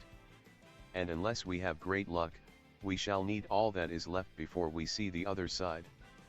Go carefully with the water, too. There are many streams and wells in the mines, but they should not be touched. We may not have a chance of filling our skins and bottles till we come down into Dimril Dale. How long is that going to take us? Asked Frodo. I cannot say, answered Gandalf. It depends on many chances. But going straight, without mishap or losing our way, we shall take 3 or 4 marches, I expect. It cannot be less than 40 miles from West Door to East Gate in a direct line, and the road may wind much. After only a brief rest they started on their way again. All were eager to get the journey over as quickly as possible, and were willing, tired as they were, to go on marching still for several hours. Gandalf walked in front as before. In his left hand he held up his glimmering staff, the light of which just showed the ground before his feet. In his right he held his sword Glamdring. Behind him came Gimli, his eyes glinting in the dim light as he turned his head from side to side. Behind the dwarf walked Frodo, and he had drawn the short sword, Sting. No gleam came from the blades of Sting or of Glamdring, and that was some comfort, for being the work of elvish smiths in the elder days these swords shone with a cold light, if any orcs were near at hand. Behind Frodo went Sam, and after him Legolas, and the young hobbits, and Boromir. In the dark at the rear, grim and silent, walked Aragorn. The passage twisted round a few turns, and then began to descend. It went steadily down for a long while before it became level once again. The air grew hot and stifling, but it was not foul, and at times they felt currents of cooler air upon their faces, issuing from half-guessed openings in the walls. There were many of these. In the pale ray of the wizard's staff, Frodo caught glimpses of stairs and arches and of other passages and tunnels, sloping up, or running steeply down, or opening blankly dark on either side. It was bewildering beyond hope of remembering. Gimli aided Gandalf very little, except by his stout courage. At least he was not, as were most of the others, troubled by the mere darkness in itself. Often the wizard consulted him at points where the choice of way was doubtful, but it was always Gandalf who had the final word. The mines of Moria were vast and intricate beyond the imagination of Gimli, Gloin's son, dwarf of the mountain race though he was. To Gandalf the far-off memories of a journey long before were now of little help, but even in the gloom and despite all windings of the road he knew whither he wished to go, and he did not falter, as long as there was a path that led towards his goal. "Do not be afraid," said Aragorn. There was a pause longer than usual, and Gandalf and Gimli were whispering together. The others were crowded behind, waiting anxiously. "Do not be afraid. I have been with him on many a journey, if never on one so dark, and there are tales of Rivendell of greater deeds of his than any that I have seen. He will not go astray if there is any path to find. He has led us in here against our fears, but he will lead us out again, at whatever cost to himself. He is surer of finding the way home in a blind night than the cats of Queen Beruthiel." It was well for the company that they had such a guide. They had no fuel nor any means of making torches. In the desperate scramble at the doors many things had been left behind. But without any light they would soon have come to grief. There were not only many roads to choose from, there were also in many places holes and pitfalls, and dark wells beside the path in which their passing feet echoed. There were fissures and chasms in the walls and floor, and every now and then a crack would open right before their feet. The widest was more than 7 feet across, and it was long before Pippin could summon enough courage to leap over the dreadful gap. The noise of churning water came up from far below, as if some great millwheel was turning in the depths. "Rope," muttered Sam. "I knew I'd want it, if I hadn't got it." As these dangers became more frequent their march became slower. Already they seemed to have been tramping on, endlessly to the mountain's roots. They were more than weary, and yet there seemed no comfort in the thought of halting anywhere. Frodo's spirits had risen for a while after his escape, and after food and a draught of the cordial, but now a deep uneasiness, growing to dread, crept over him again. Though he had been healed in Rivendell of the knife stroke, that grim wound had not been without effect. His senses were sharper and more aware of things that could not be seen. One sign of change that he soon had noticed was that he could see more in the dark than any of his companions, save perhaps Gandalf.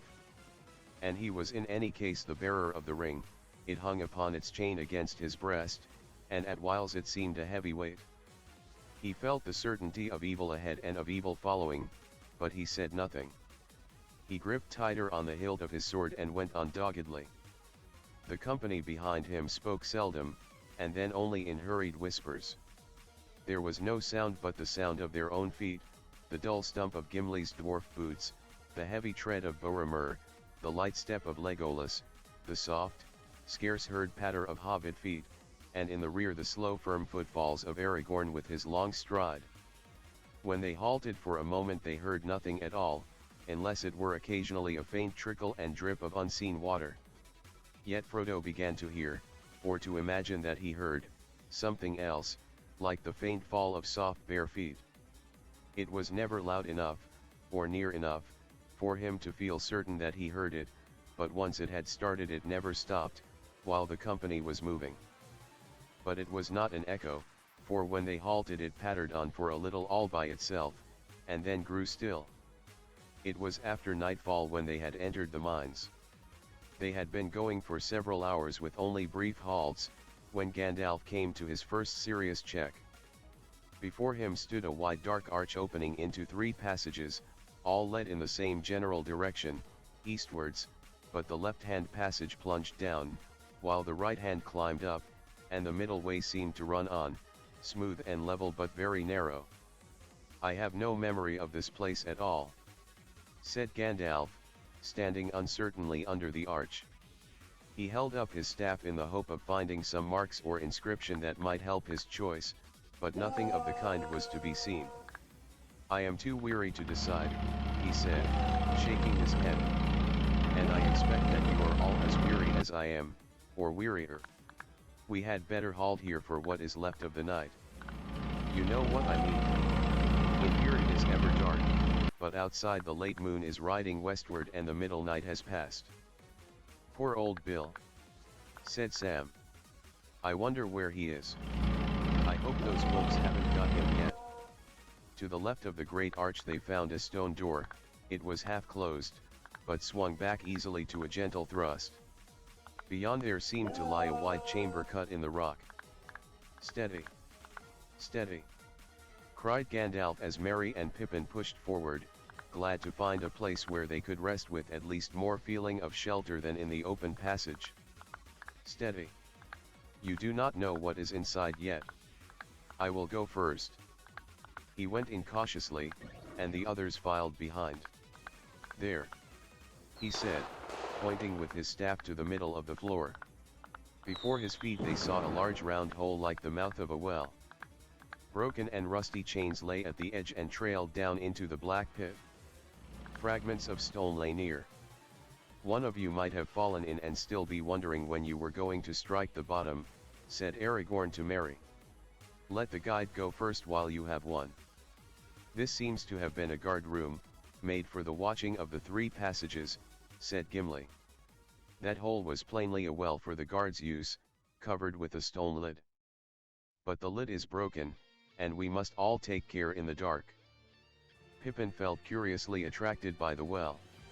While the others were unrolling blankets and making beds against the walls of the chamber, as far as possible from the hole in the floor, he crept to the edge and peered over. A chill air seemed to strike his face, rising from invisible depths. Moved by a sudden impulse he groped for a loose stone, and let it drop. He felt his heart beat many times before there was any sound. Then far below, as if the stone had fallen into deep water in some cavernous place, there came a plunk, very distant, but magnified and repeated in the hollow shaft. "What's that?" cried Gandalf. He was relieved when Pippin confessed what he had done, but he was angry, and Pippin could see his eye glinting. "Fool of a Took!" he growled. "This is a serious journey, not a hobbit walking party. Throw yourself in next time, and then you will be no further nuisance. Now be quiet." Nothing more was heard for several minutes, but then there came out of the depths faint knocks, tom tap, tap tom. They stopped, and when the echoes had died away, they were repeated, tap tom, tom tap, tap tap, tom. They sounded disquietingly like signals of some sort, but after a while the knocking died away and was not heard again. "That was the sound of a hammer, or I have never heard one," said Gimli.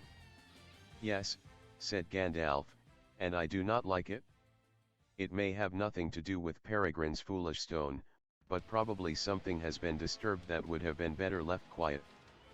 Pray, do nothing of the kind again. Let us hope we shall get some rest without further trouble. You, Pippin, can go on the first watch, as a reward," he growled, as he rolled himself in a blanket. Pippin sat miserably by the door in the pitch dark, but he kept on turning round, fearing that some unknown thing would crawl up out of the well. He wished he could cover the hole, if only with a blanket, but he dared not move or go near it, even though Gandalf seemed to be asleep. Actually Gandalf was awake, though lying still and silent. He was deep in thought, trying to recall every memory of his former journey in the mines, and considering anxiously the next course that he should take. A false turn now might be disastrous. After an hour he rose up and came over to Pippin. "Get into a corner and have a sleep, my lad," he said in a kindly tone. "You want to sleep, I expect. I cannot get a wink, so I may as well do the watching. I know what is the matter with me," he muttered, as he sat down by the door. "I need smoke. I have not tasted it since the morning before the snowstorm." The last thing that Pippin saw, as sleep took him, was a dark glimpse of the old wizard huddled on the floor, shielding a glowing chip in his gnarled hands between his knees. The flicker for a moment showed his sharp nose. And the puff of smoke. It was Gandalf who roused them all from sleep. He had sat and watched all alone for about 6 hours, and had let the others rest. "And in the watches I have made up my mind," he said. "I do not like the feel of the middle way, and I do not like the smell of the left-hand way. There is foul air down there, or I am no guide. I shall take the right-hand passage." It is time we began to climb up again.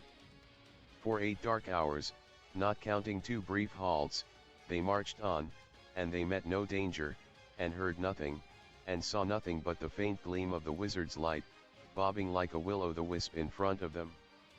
The passage they had chosen wound steadily upwards. As far as they could judge it went in great mounting curves, and as it rose it grew loftier and wider. There were now no openings to other galleries or tunnels on either side, and the floor was level and sound, without pits or cracks. Evidently they had struck what once had been an important road, and they went forward quicker than they had done on their first march. In this way they advanced some 15 miles, measured in a direct line east, though they must have actually walked 20 miles or more.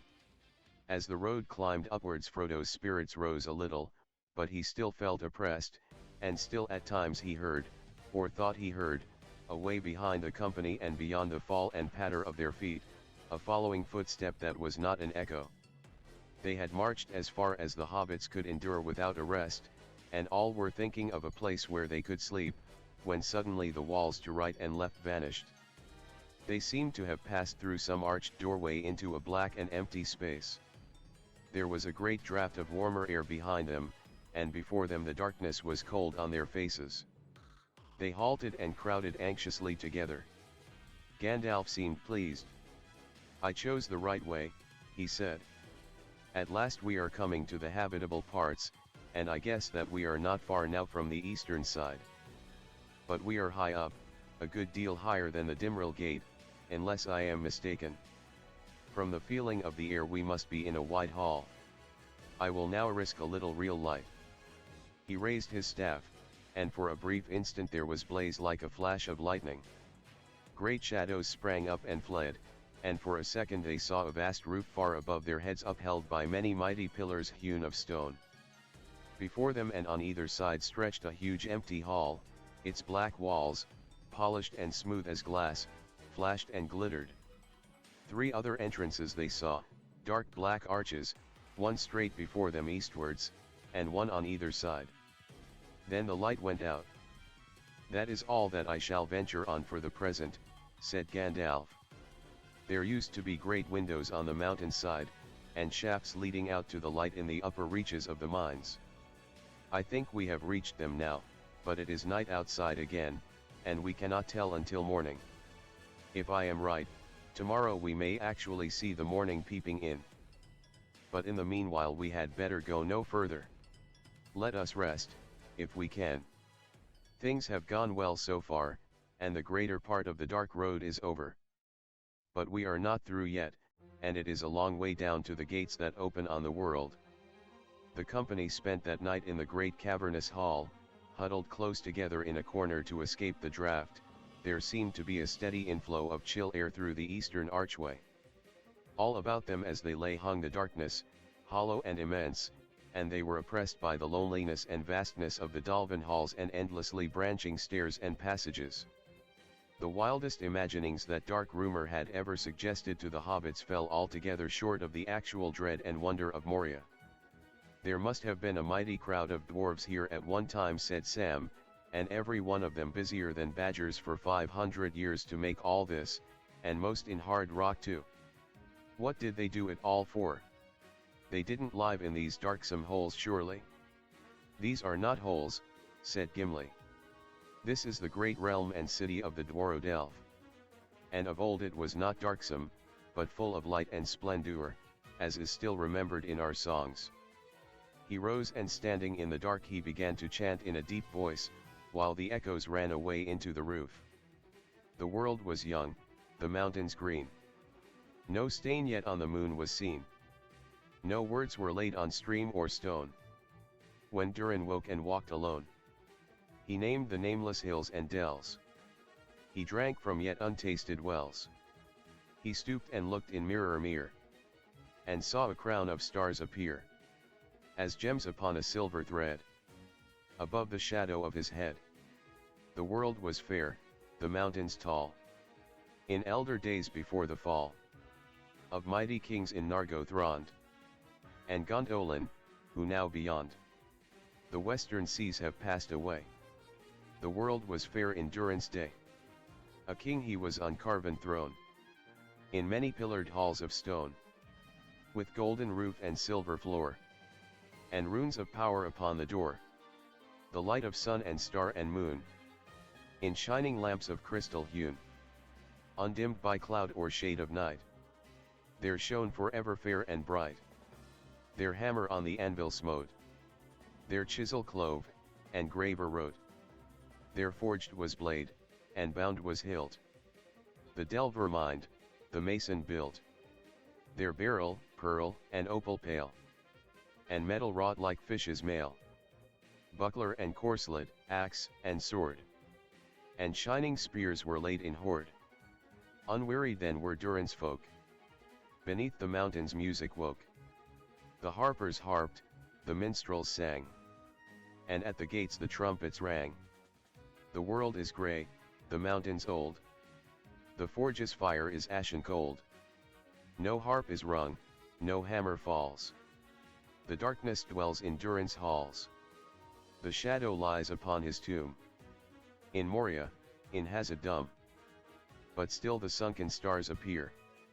In dark and windless Mirror-Mir. There lies his crown in water deep. Till Durin wakes again from sleep.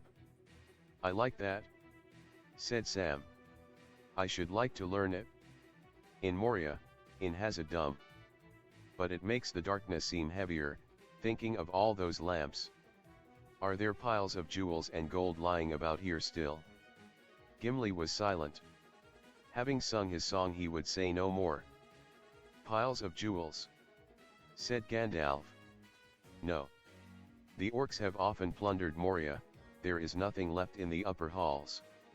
And since the dwarves fled, no one dares to seek the shafts and treasuries down in the deep places, they are drowned in water or in a shadow of fear. Then what do the dwarves want to come back for? Asked Sam. For Mithril, answered Gandalf. The wealth of Moria was not in gold and jewels, the toys of the dwarves, nor in iron, their servant. Such things they found here, it is true, especially iron, but they did not need to delve for them, all things that they desired they could obtain in traffic. For here alone in the world was found Moria silver, or true silver as some have called it, Mithril is the elvish name. The dwarves have a name which they do not tell. Its worth was 10 times that of gold, and now it is beyond price, for little is left above ground, and even the orcs dare not delve here for it. The loads lead away north towards Caradhras, and down to darkness. The dwarves tell no tale, but even as Mithril was the foundation of their wealth, so also it was their destruction, they delved too greedily and too deep, and disturbed that from which they fled, Durin Spain. Of what they brought to light the orcs have gathered nearly all, and given it in tribute to Sauron, who covets it? Mithril. All folk desired it. It could be beaten like copper, and polished like glass, and the dwarves could make of it a metal, light, and yet harder than tempered steel. Its beauty was like to that of common silver, but the beauty of Mithril did not tarnish or grow dim. The elves dearly loved it, and among many uses they made of it Ithilden, Star Moon, which you saw upon the doors. Bilbo had a corslet of Mithril rings that Thorin gave him. I wonder what has become of it? Gathering dust still in me shell delving Motham House, I suppose. What? Cried Gimli, startled out of his silence. A corslet of Moria silver? That was a kingly gift. Yes, said Gandalf. I never told him, but its worth was greater than the value of the whole Shire and everything in it. Frodo said nothing, but he put his hand under his tunic and touched the rings of his mail shirt. He felt staggered to think that he had been walking about with the price of the Shire under his jacket. Had Bilbo known? He felt no doubt that Bilbo knew quite well. It was indeed a kingly gift. But now his thoughts had been carried away from the dark mines, to Rivendell, to Bilbo, and to Bag End in the days while Bilbo was still there. He wished with all his heart that he was back there, and in those days, mowing the lawn, or pottering among the flowers, and that he had never heard of Moria, or Mithril, or the ring. A deep silence fell. One by one the others fell asleep. Frodo was on guard. As if it were a breath that came in through unseen doors out of deep places, dread came over him. His hands were cold and his brow damp. He listened. All his mind was given to listening and nothing else for 2 slow hours, but he heard no sound, not even the imagined echo of a footfall. His watch was nearly over, when, far off where he guessed that the western archway stood, he fancied that he could see two pale points of light, almost like luminous eyes. He started. His head had nodded. I must have nearly fallen asleep on guard, he thought. I was on the edge of a dream. He stood up and rubbed his eyes, and remained standing, peering into the dark, until he was relieved by Legolas. When he lay down he quickly went to sleep, but it seemed to him that the dream went on. He heard whispers, and saw the two pale points of light approaching, slowly. He woke and found that the others were speaking softly near him, and that a dim light was falling on his face. High up above the eastern archway through a shaft near the roof came a long pale gleam, and across the hall through the northern arch light also glimmered faint and distantly. Frodo sat up. "Good morning," said Gandalf, "for morning it is again at last. I was right, you see. We are high up on the east side of Moria. Before today is over we ought to find the great gates and see the waters of Mirror lying in the Dimril Dale before us." "I shall be glad," said Gimli. "I have looked on Moria, and it is very great, but it has become dark and dreadful, and we have found no sign of my kindred. I doubt now that Balin ever came here." After they had breakfasted Gandalf decided to go on again at once. "We are tired, but we shall rest better when we are outside," he said. "I think that none of us will wish to spend another night in Moria." "No indeed," said Boromir. "Which way shall we take? Yonder eastward arch?" "Maybe," said Gandalf. "But I do not know yet exactly where we are. Unless I am quite astray, I guess that we are above and to the north of the great gates, and it may not be easy to find the right road down to them. The eastern arch will probably prove to be the way that we must take, but before we make up our minds we ought to look about us. Let us go towards that light in the north door. If we could find a window it would help, but I fear that the light comes only down deep shafts." Following his lead the company passed under the northern arch. They found themselves in a wide corridor. As they went along it the glimmer grew stronger, and they saw that it came through a doorway on their right. It was high and flat-topped, and the stone door was still upon its hinges, standing half open. Beyond it was a large square chamber.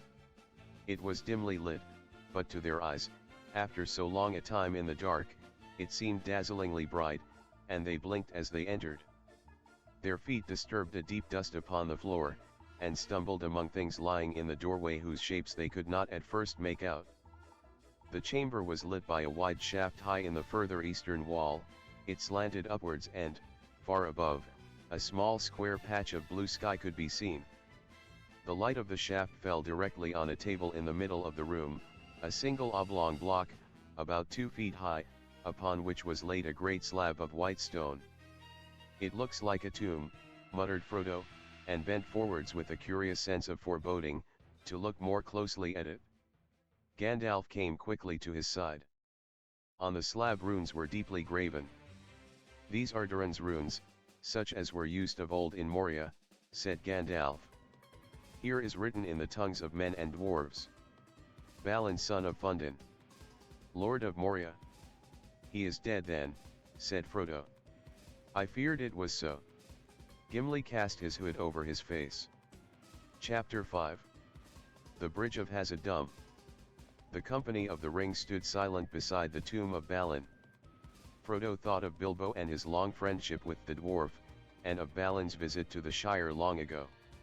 In that dusty chamber in the mountains it seemed 1,000 years ago and on the other side of the world.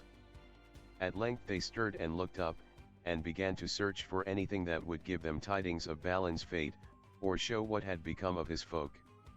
There was another smaller door on the other side of the chamber, under the shaft. By both the doors they could now see that many bones were lying, and among them were broken swords and axe heads, and cloven shields and helms. Some of the swords were crooked, orc scimitars with blackened blades. There were many recesses cut in the rock of the walls, and in them were large iron-bound chests of wood. All had been broken and plundered, but beside the shattered lid of one there lay the remains of a book. It had been slashed and stabbed and partly burned, and it was so stained with black and other dark marks like old blood that little of it could be read. Gandalf lifted it carefully, but the leaves crackled and broke as he laid it on the slab. He pored over it for some time without speaking. Frodo and Gimli standing at his side could see, as he gingerly turned the leaves, that they were written by many different hands, in runes, both of Moria and of Dale, and here and there in Elvish script. At last Gandalf looked up. "It seems to be a record of the fortunes of Balin's folk," he said. "I guess that it began with their coming to Dimril Dale nigh on 30 years ago. The pages seem to have numbers referring to the years after their arrival. The top page is marked 1, 3, so at least 2 are missing from the beginning. Listen to this. We drove out orcs from the Great Gate and Guard, I think. The next word is blurred and burned, probably room. We slew many in the Bride, I think, sun in the Dale. Floy was killed by an arrow. He slew the Great. Then there is a blur followed by Floy under grass near Mirror. The next line or 2 I cannot read. Then comes we have taken the 21st hall of North End to dwell in. There is I cannot read what. A shaft is mentioned. Then Balin has set up his seat in the chamber of Mazarbul. The chamber of records, said Gimli. I guess that is where we now stand. Well, I can read no more for a long way, said Gandalf, except the word gold, and Durin's axe and something helm. Then Balin is now Lord of Moria. That seems to end a chapter. After some stars another hand begins, and I can see we found true silver, and later the word well forged and then something, I have it. Mithril, and the last 2 lines oin to seek for the upper armories of Third Deep, something go westwards, a blur, to Holland Gate. Gandalf paused and set a few leaves aside. There are several pages of the same sort, rather hastily written and much damaged, he said, but I can make little of them in this light. Now there must be a number of leaves missing, because they begin to be numbered 5, the 5th year of the colony, I suppose. Let me see. No, they are too cut and stained, I cannot read them. We might do better in the sunlight. Wait. Here is something, a large bold hand using an Elvish script. That would be Ori's hand, said Gimli, looking over the wizard's arm. He could write well and speedily, and often used the Elvish characters. I fear he had ill tidings to record in a fair hand, said Gandalf. The first clear word is sorrow, but the rest of the line is lost, unless it ends in Esther. Yes, it must be Yester followed by day being the 10th of November. Balin Lord of Moria fell in Dimril Dale. He went alone to look in Mirror. An orc shot him from behind a stone. We slew the orc, hut many more, up from east up the Silverlode. The remainder of the page is so blurred that I can hardly make anything out, but I think I can read we have barred the gates, and then can hold them long if, and then perhaps horrible and suffer. Poor Balin. He seems to have kept the title that he took for less than 5 years. I wonder what happened afterwards, but there is no time to puzzle out the last few pages. Here is the last page of all. He paused and sighed. It is grim reading, he said. I fear their end was cruel. Listen. We cannot get out. We cannot get out. They have taken the bridge and second hall. Frar and Loni and Nalai fell there. Then there are 4 lines smeared so that I can only read went 5 days ago. The last lines run the pool is up to the wall at Westgate. The watcher in the water took oin. We cannot get out. The end comes, and then drums in the deep. I wonder what that means. The last thing written is in a trailing scrawl of elf letters, they are coming. There is nothing more. Gandalf paused and stood in silent thought. A sudden dread and a horror of the chamber fell on the company. We cannot get out, muttered Gimli. It was well for us that the pool had sunk a little, and that the watcher was sleeping down at the southern end. Gandalf raised his head and looked round. They seemed to have made a last stand by both doors, he said, but there were not many left by that time. So ended the attempt to retake Moria. It was valiant but foolish. The time is not come yet.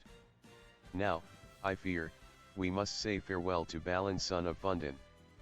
Here he must lie in the halls of his fathers. We will take this book, the Book of Mazarbul, and look at it more closely later.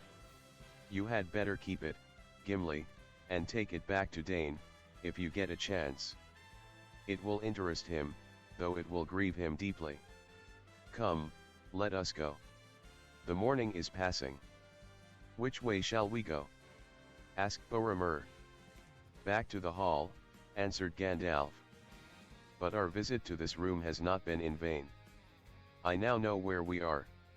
This must be, as Gimli says, the chamber of Mazarbul, and the hall must be the 21st of the north end. Therefore we should leave by the eastern arch of the hall, and bear right and south, and go downwards. The 21st hall should be on the 7th level, that is 6 above the level of the gates. Come now. Back to the hall. Gandalf had hardly spoken these words, when there came a great noise, a rolling boom that seemed to come from depths far below, and to tremble in the stone at their feet. They sprang towards the door in alarm. Doom, doom it rolled again, as if huge hands were turning the very caverns of Moria into a vast drum. Then there came an echoing blast, a great horn was blown in the hall, and answering horns and harsh cries were heard further off. There was a hurrying sound of many feet. They are coming, cried Legolas. We cannot get out, said Gimli. Trapped, cried Gandalf. Why did I delay? Here we are, caught, just as they were before.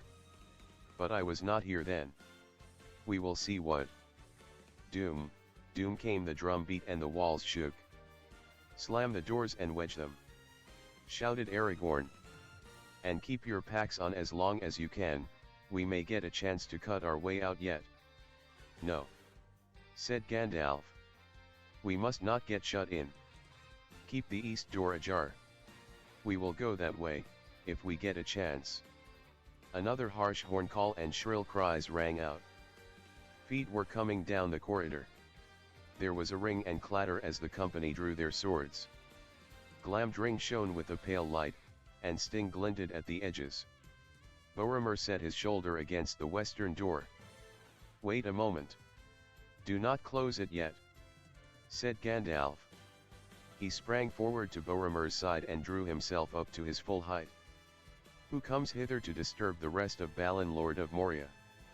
He cried in a loud voice. There was a rush of hoarse laughter, like the fall of sliding stones into a pit. Amid the clamour a deep voice was raised in command. Doom, boom, doom went the drums in the deep. With a quick movement Gandalf stepped before the narrow opening of the door and thrust forward his staff. There was a dazzling flash that lit the chamber and the passage outside. For an instant the wizard looked out. Arrows whined and whistled down the corridor as he sprang back. There are orcs, very many of them, he said. And some are large and evil, black Uruks of Mordor.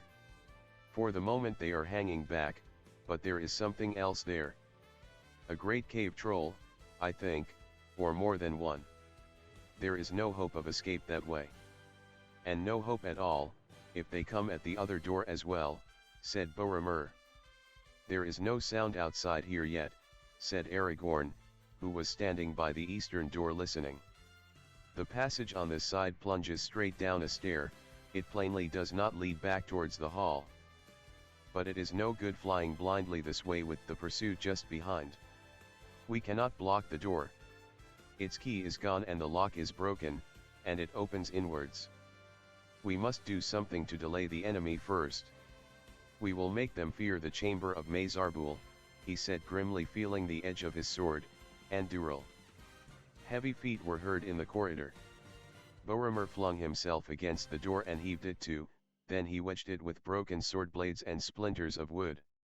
The company retreated to the other side of the chamber. But they had no chance to fly yet. There was a blow on the door that made it quiver, and then it began to grind slowly open, driving back the wedges. A huge arm and shoulder, with a dark skin of greenish scales, was thrust through the widening gap. Then a great, flat, toeless foot was forced through below. There was a dead silence outside. Boromir leaped forward and hewed at the arm with all his might, but his sword rang, glanced aside, and fell from his shaken hand. The blade was notched. Suddenly, and to his own surprise, Frodo felt a hot wrath blaze up in his heart. "The Shire!" he cried, and springing beside Boromir, he stooped, and stabbed with sting at the hideous foot. There was a bellow, and the foot jerked back, nearly wrenching sting from Frodo's arm. Black drops dripped from the blade and smoked on the floor. Boromir hurled himself against the door and slammed it again. "One for the Shire!"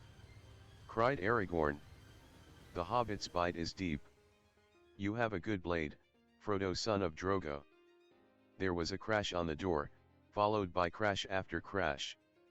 Rams and hammers were beating against it. It cracked and staggered back, and the opening grew suddenly wide. Arrows came whistling in, but struck the northern wall, and fell harmlessly to the floor. There was a horn blast and a rush of feet, and orcs one after another leaped into the chamber. How many there were the company could not count. The affray was sharp, but the orcs were dismayed by the fierceness of the defense. Legolas shot two through the throat.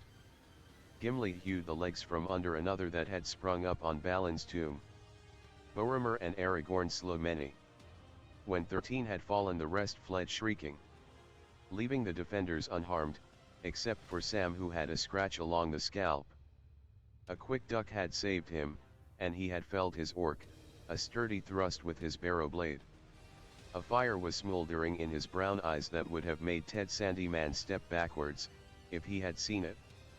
"Now is the time!" cried Gandalf. "Let us go, before the troll returns."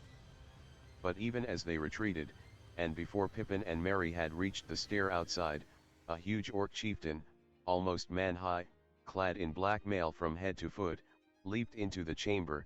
Behind him his followers clustered in the doorway. His broad flat face was swart, his eyes were like coals, and his tongue was red.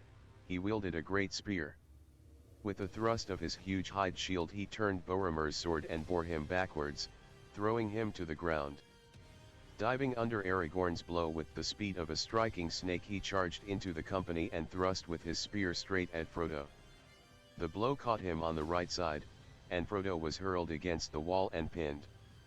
Sam, with a cry, hacked at the spear shaft, and it broke. But even as the orc flung down the truncheon and swept out his scimitar, Andúril came down upon his helm. There was a flash like flame and the helm burst asunder. The orc fell with cloven head. His followers fled howling, as Boromir and Aragorn sprang at them. Doom, doom went the drums in the deep. The great voice rolled out again. "Now!" shouted Gandalf. "Now is the last chance. Run for it!" Aragorn picked up Frodo where he lay by the wall and made for the stair, pushing Merry and Pippin in front of him. The others followed, but Gimli had to be dragged away by Legolas. In spite of the peril, he lingered by Balin's tomb with his head bowed. Boromir hauled the eastern door to, grinding upon its hinges. It had great iron rings on either side, but could not be fastened. "I am all right," gasped Frodo. "I can walk, put me down." Aragorn nearly dropped him in his amazement. "I thought you were dead," he cried.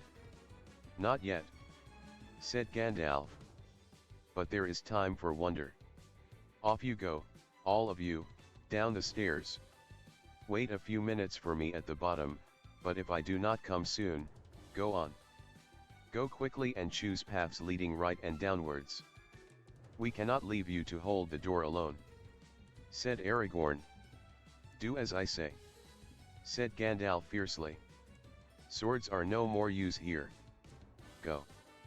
The passage was lit by no shaft and was utterly dark. They groped their way down a long flight of steps, and then looked back, but they could see nothing, except high above them the faint glimmer of the wizard's staff. He seemed to be still standing on guard by the closed door. Frodo breathed heavily and leaned against Sam, who put his arms about him. They stood peering up the stairs into the darkness. Frodo thought he could hear the voice of Gandalf above, muttering words that ran down the sloping roof with a sighing echo. He could not catch what was said. The walls seemed to be trembling. Every now and again the drum beats throbbed and rolled, doom, doom. Suddenly at the top of the stair there was a stab of white light. Then there was a dull rumble and a heavy thud. The drum beats broke out wildly, doom boom, and then stopped. Gandalf came flying down the steps and fell to the ground in the midst of the company. Well, well. That's over, said the wizard, struggling to his feet. I have done all that I could. But I have met my match, and have nearly been destroyed. But don't stand here. Go on. You will have to do without light for a while, I am rather shaken. Go on. Go on. Where are you, Gimli? Come ahead with me. Keep close behind, all of you. They stumbled after him, wondering what had happened. Doom, doom went the drum beats again. They now sounded muffled and far away, but they were following. There was no other sound of pursuit, neither tramp of feet, nor any voice. Gandalf took no turns, right or left, for the passage seemed to be going in the direction that he desired. Every now and again it descended a flight of steps, 50 or more, to a lower level. At the moment that was their chief danger, for in the dark they could not see a descent, until they came on it, and put their feet out into emptiness. Gandalf felt the ground with his staff like a blind man. At the end of an hour they had gone a mile, or maybe a little more, and had descended many flights of stairs. There was still no sound of pursuit. Almost they began to hope that they would escape. At the bottom of the 7th flight Gandalf halted. It is getting hot, he gasped. We ought to be down at least to the level of the gates now. Soon I think we should look for a left-hand turn to take us east. I hope it is not far. I am very weary. I must rest here a moment, even if all the orcs ever spawned are after us. Gimli took his arm and helped him down to a seat on the step. What happened away up there at the door? He asked. Did you meet the beater of the drums? I do not know, answered Gandalf. But I found myself suddenly faced by something that I have not met before. I could think of nothing to do but to try and put a shutting spell on the door. I know many, but to do things of that kind rightly requires time, and even then the door can be broken by strength. As I stood there I could hear orc voices on the other side. At any moment I thought they would burst it open. I could not hear what was said, they seemed to be talking in their own hideous language. All I caught was gash, that is fire. Then something came into the chamber, I felt it through the door, and the orcs themselves were afraid and fell silent. It laid hold of the iron ring, and then it perceived me and my spell. What it was I cannot guess, but I have never felt such a challenge. The counterspell was terrible. It nearly broke me. For an instant the door left my control and began to open. I had to speak a word of command. That proved too great a strain. The door burst in pieces. Something dark as a cloud was blocking out all the light inside, and I was thrown backwards down the stairs. All the wall gave way, and the roof of the chamber as well, I think. I am afraid Balin is buried deep, and maybe something else is buried there too. I cannot say. But at least the passage behind us was completely blocked. Ah! I have never felt so spent, but it is passing. And now what about you, Frodo?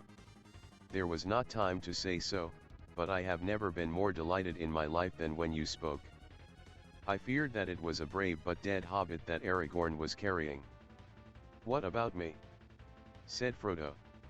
I am alive, and whole I think. I am bruised and in pain, but it is not too bad. Well, said Aragorn, I can only say that hobbits are made of a stuff so tough that I have never met the like of it. Had I known, I would have spoken softer in the inn at Bree. That spear thrust would have skewered a wild boar. Well, "It did not skewer me, I am glad to say," said Frodo, "though I feel as if I had been caught between a hammer and an anvil." He said no more. He found breathing painful. "You take after Bilbo," said Gandalf. "There is more about you than meets the eye, as I said of him long ago." Frodo wondered if the remark meant more than it said. They now went on again. Before long Gimli spoke. He had keen eyes in the dark. "I think," he said, "that there is a light ahead. But it is not daylight. It is red. What can it be?" "Gash," muttered Gandalf. "I wonder if that is what they meant, that the lower levels are on fire? Still, we can only go on." Soon the light became unmistakable, and could be seen by all. It was flickering and glowing on the walls away down the passage before them. They could now see their way. In front the road sloped down swiftly, and some way ahead there stood a low archway. Through it the glowing light came. The air became very hot. When they came to the arch, Gandalf went through, signing to them to wait. As he stood just beyond the opening they saw his face lit by a red glow. Quickly he stepped back. "There is some new devilry here," he said, "devised for our welcome no doubt. But I know now where we are. We have reached the first deep, the level immediately below the gates. This is the second hall of Old Moria, and the gates are near, away beyond the eastern end, on the left, not more than a quarter of a mile. Across the bridge, up a broad stair, along a wide road through the first hall, and out.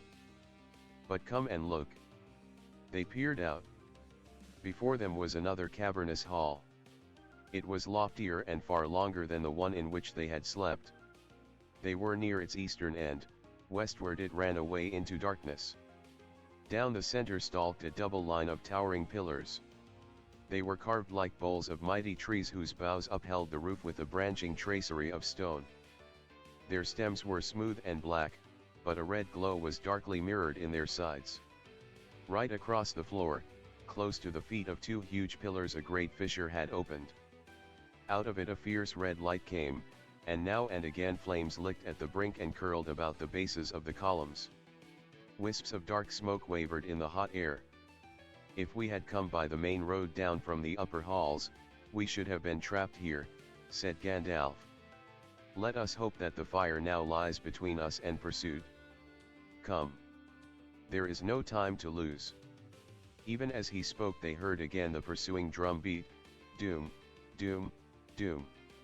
Away beyond the shadows at the western end of the hall there came cries and horn calls.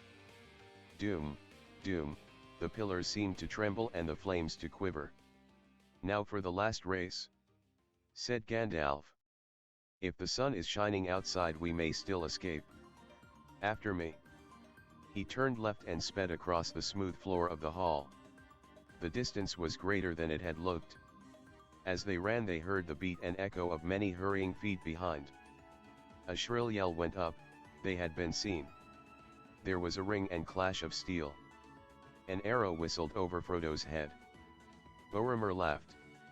"They did not expect this," he said. "The fire has cut them off. We are on the wrong side. Look ahead," called Gandalf. "The bridge is near.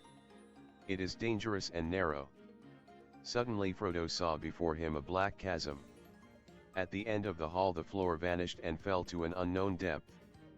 The outer door could only be reached by a slender bridge of stone, without curb or rail, that spanned the chasm with one curving spring of 50 feet. It was an ancient defense of the dwarves against any enemy that might capture the first hall and the outer passages. They could only pass across it in single file. At the brink Gandalf halted and the others came up in a pack behind. "Lead the way, Gimli," he said. "Pippin and Merry next." Straight on and up the stair beyond the door. Arrows fell among them. One struck Frodo and sprang back. Another pierced Gandalf's hat and stuck there like a black feather. Frodo looked behind. Beyond the fire he saw swarming black figures. There seemed to be hundreds of orcs. They brandished spears and scimitars which shone red as blood in the firelight. "Doom, Doom rolled the drum beats, growing louder and louder, doom, doom. Legolas turned and set an arrow to the string, though it was a long shot for his small bow. He drew, but his hand fell, and the arrow slipped to the ground. He gave a cry of dismay and fear. Two great trolls appeared. They bore great slabs of stone, and flung them down to serve as gangways over the fire. But it was not the trolls that had filled the elf with terror. The ranks of the orcs had opened, and they crowded away, as if they themselves were afraid. Something was coming up behind them. What it was could not be seen. It was like a great shadow, in the middle of which was a dark form, of man shape maybe, yet greater, and a power and terror seemed to be in it and to go before it. It came to the edge of the fire and the light faded as if a cloud had bent over it. Then with a rush it leaped across the fissure. The flames roared up to greet it, and wreathed about it, and a black smoke swirled in the air. Its streaming mane kindled, and blazed behind it. In its right hand was a blade like a stabbing tongue of fire, in its left it held a whip of many thongs. "Ai! Ai!" wailed Legolas. "A Balrog! A Balrog is come!" Gimli stared with wide eyes. "Durin's bane!" he cried, and letting his axe fall he covered his face. "A Balrog," muttered Gandalf. "Now I understand." He faltered and leaned heavily on his staff. "What an evil fortune! And I am already weary." The dark figure streaming with fire raced towards them. The orcs yelled and poured over the stone gangways. Then Boromir raised his horn and blew. Loud the challenge rang and bellowed, like the shout of many throats under the cavernous roof. For a moment the orcs quailed and the fiery shadow halted. Then the echoes died as suddenly as a flame blown out by a dark wind, and the enemy advanced again. "Over the bridge," cried Gandalf, recalling his strength. "Fly! This is a foe beyond any of you. I must hold the narrow way. Fly!" Aragorn and Boromir did not heed the command, but still held their ground, side by side, behind Gandalf at the far end of the bridge. The others halted just within the doorway at the hall's end, and turned, unable to leave their leader to face the enemy alone. The Balrog reached the bridge. Gandalf stood in the middle of the span, leaning on the staff in his left hand, but in his other hand Glamdring gleamed, cold and white. His enemy halted again, facing him, and the shadow about it reached out like two vast wings. It raised the whip, and the thongs whined and cracked. Fire came from its nostrils. But Gandalf stood firm. "You cannot pass," he said. The orcs stood still, and a dead silence fell. "I am a servant of the secret fire, wielder of the flame of honor. You cannot pass. The dark fire will not avail you, flame of Udun. Go back to the shadow. You cannot pass." The Balrog made no answer. The fire in it seemed to die, but the darkness grew. It stepped forward slowly onto the bridge, and suddenly it drew itself up to a great height, and its wings were spread from wall to wall, but still Gandalf could be seen, glimmering in the gloom. He seemed small, and altogether alone, grey and bent, like a wizened tree before the onset of a storm. From out of the shadow a red sword leaped flaming. Glamdring glittered white in answer. There was a ringing clash and a stab of white fire. The Balrog fell back and its sword flew up in molten fragments. The wizard swayed on the bridge, stepped back a pace, and then again stood still. "You cannot pass," he said. With a bound the Balrog leaped full upon the bridge. Its whip whirled and hissed. "He cannot stand alone," cried Aragorn suddenly and ran back along the bridge. "Elendil," he shouted. "I am with you, Gandalf." "Gondor!" cried Boromir and leaped after him. At that moment Gandalf lifted his staff, and crying aloud he smote the bridge before him. The staff broke asunder and fell from his hand. A blinding sheet of white flame sprang up. The bridge cracked. Right at the Balrog's feet it broke, and the stone upon which it stood crashed into the gulf, while the rest remained, poised, quivering like a tongue of rock thrust out into emptiness. With a terrible cry the Balrog fell forward, and its shadow plunged down and vanished. But even as it fell it swung its whip, and the thongs lashed and curled about the wizard's knees, dragging him to the brink. He staggered and fell, grasped vainly at the stone, and slid into the abyss. "Fly, you fools!" he cried, and was gone. The fires went out, and blank darkness fell. The company stood rooted with horror staring into the pit. Even as Aragorn and Boromir came flying back, the rest of the bridge cracked and fell. With a cry Aragorn roused them. "Come. I will lead you now," he called. "We must obey his last command. Follow me." They stumbled wildly up the great stairs beyond the door. Aragorn leading, Boromir at the rear. At the top was a wide echoing passage. Along this they fled. Frodo heard Sam at his side weeping, and then he found that he himself was weeping as he ran. Doom, doom, doom, the drum beats rolled behind, mournful now and slow, doom. They ran on. The light grew before them, great shafts pierced the roof. They ran swifter. They passed into a hall, bright with daylight from its high windows in the east. They fled across it. Through its huge broken doors they passed, and suddenly before them the great gates opened, an arch of blazing light. There was a guard of orcs crouching in the shadows behind the great doorposts towering on either side, but the gates were shattered and cast down. Aragorn smote to the ground the captain that stood in his path, and the rest fled in terror of his wrath. The company swept past them and took no heed of them. Out of the gates they ran and sprang down the huge and age-worn steps, the threshold of Moria. Thus, at last, they came beyond hope under the sky and felt the wind on their faces. They did not halt until they were out of bowshot from the walls. Dimrill Dale lay about them. The shadow of the misty mountains lay upon it, but eastwards there was a golden light on the land. It was but 1 hour after noon. The sun was shining, the clouds were white and hot. They looked back. Dark yawned the archway of the gates under the mountain shadow. Faint and far beneath the earth rolled the slow drum beats, doom. A thin black smoke trailed out. Nothing else was to be seen, the dale all around was empty. Doom. Grief at last wholly overcame them, and they wept long, some standing and silent, some cast upon the ground. Doom, doom. The drum beats faded. Chapter 6. Lothlorien. Alas! I fear we cannot stay here longer, said Aragorn. He looked towards the mountains and held up his sword. Farewell, Gandalf! He cried. Did I not say to you, if you pass the doors of Moria, beware? Alas that I spoke true. What hope have we without you? He turned to the company. We must do without hope, he said. At least we may yet be avenged. Let us gird ourselves and weep no more. Come. We have a long road, and much to do. They rose and looked about them. Northward the dale ran up into a glen of shadows between two great arms of the mountains, above which 3 white peaks were shining, Celebdile, Fanuadal, Caradhras. The mountains of Moria.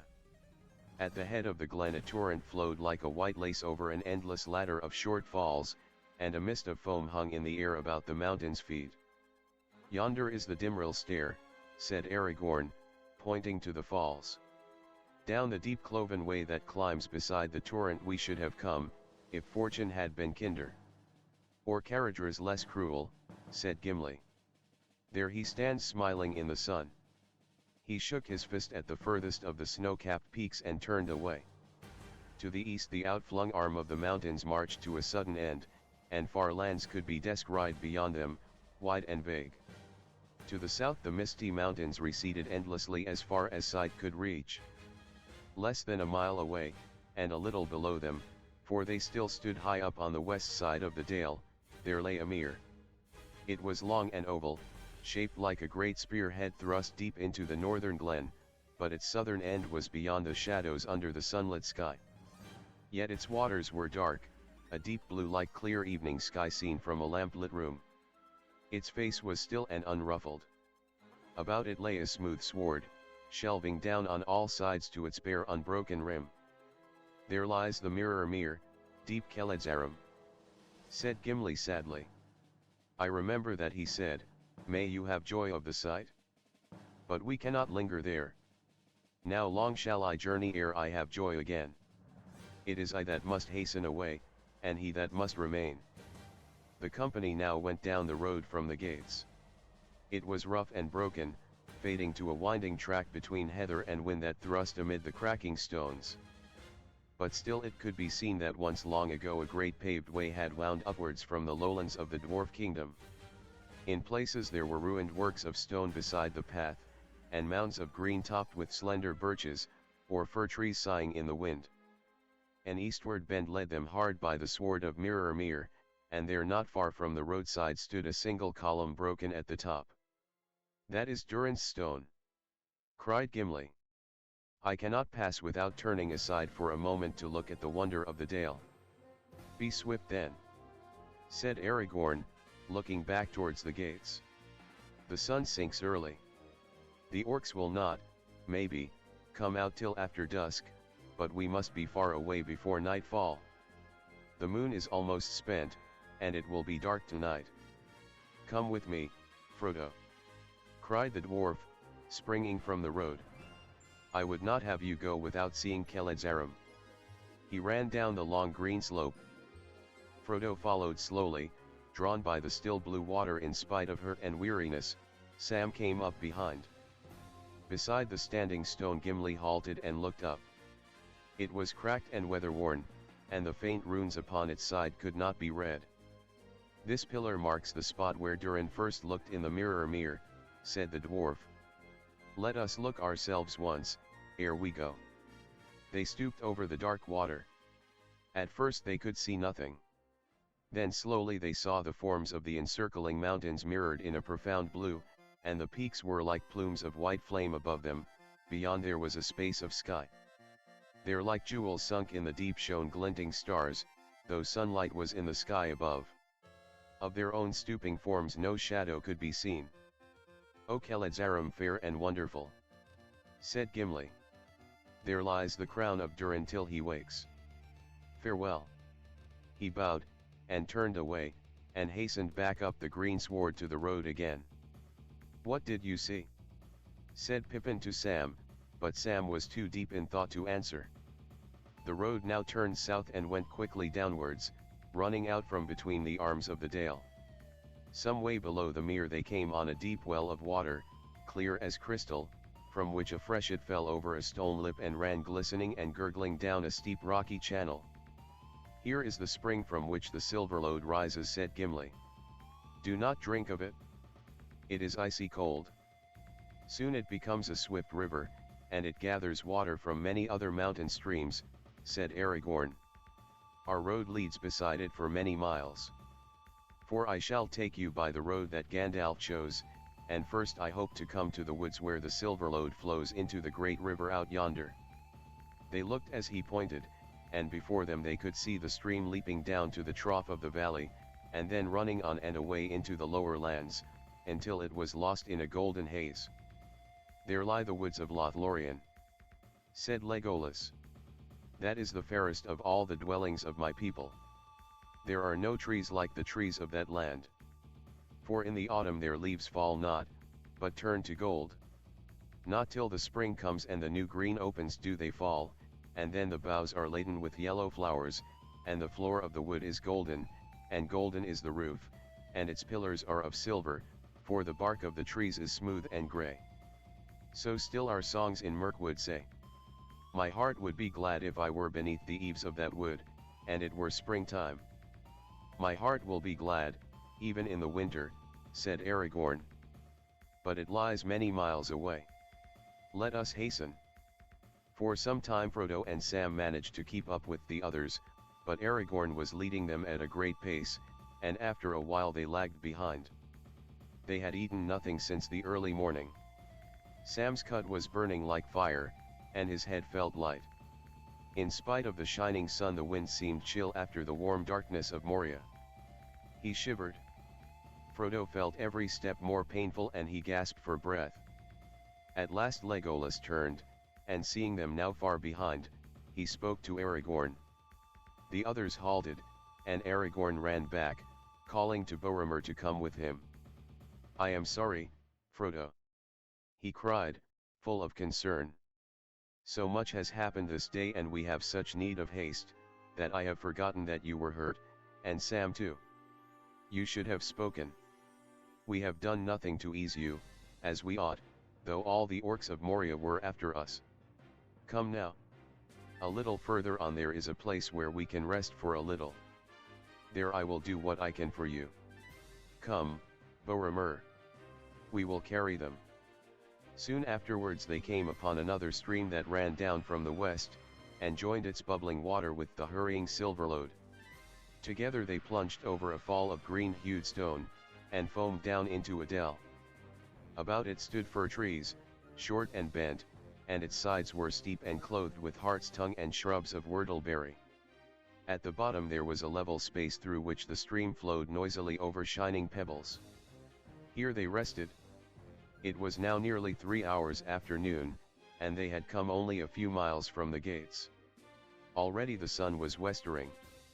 While Gimli and the 2 younger hobbits kindled a fire of brush, and fir wood, and drew water, Aragorn tended Sam and Frodo. Sam's wound was not deep, but it looked ugly, and Aragorn's face was grave as he examined it. After a moment he looked up with relief.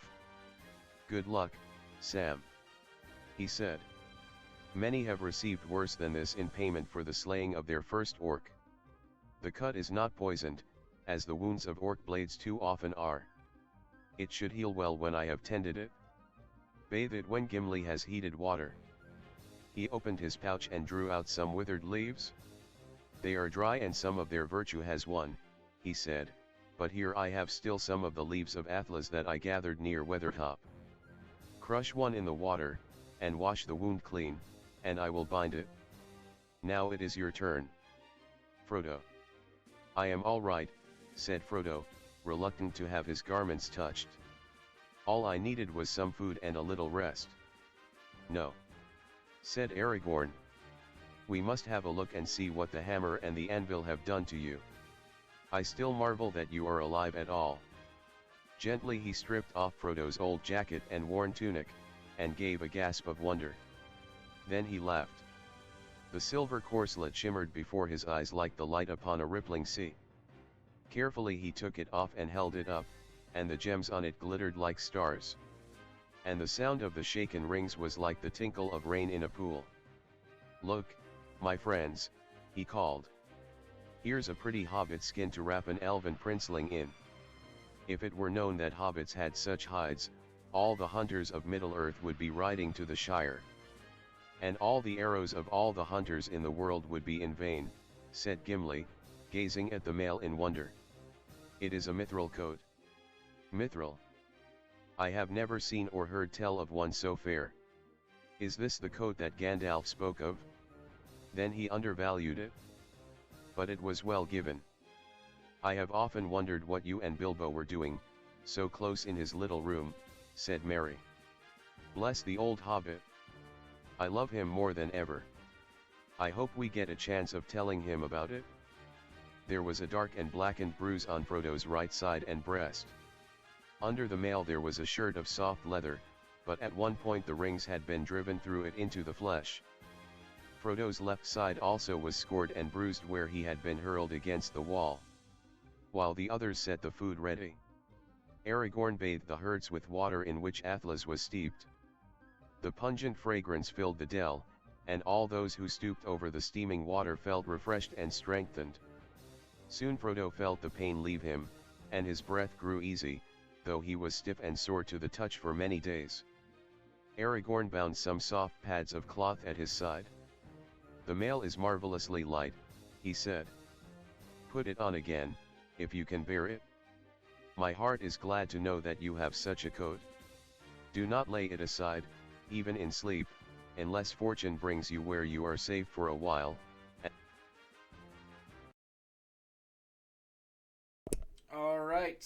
I think I am done with everything today, so I can actually mark off this thing. Item produce. I see.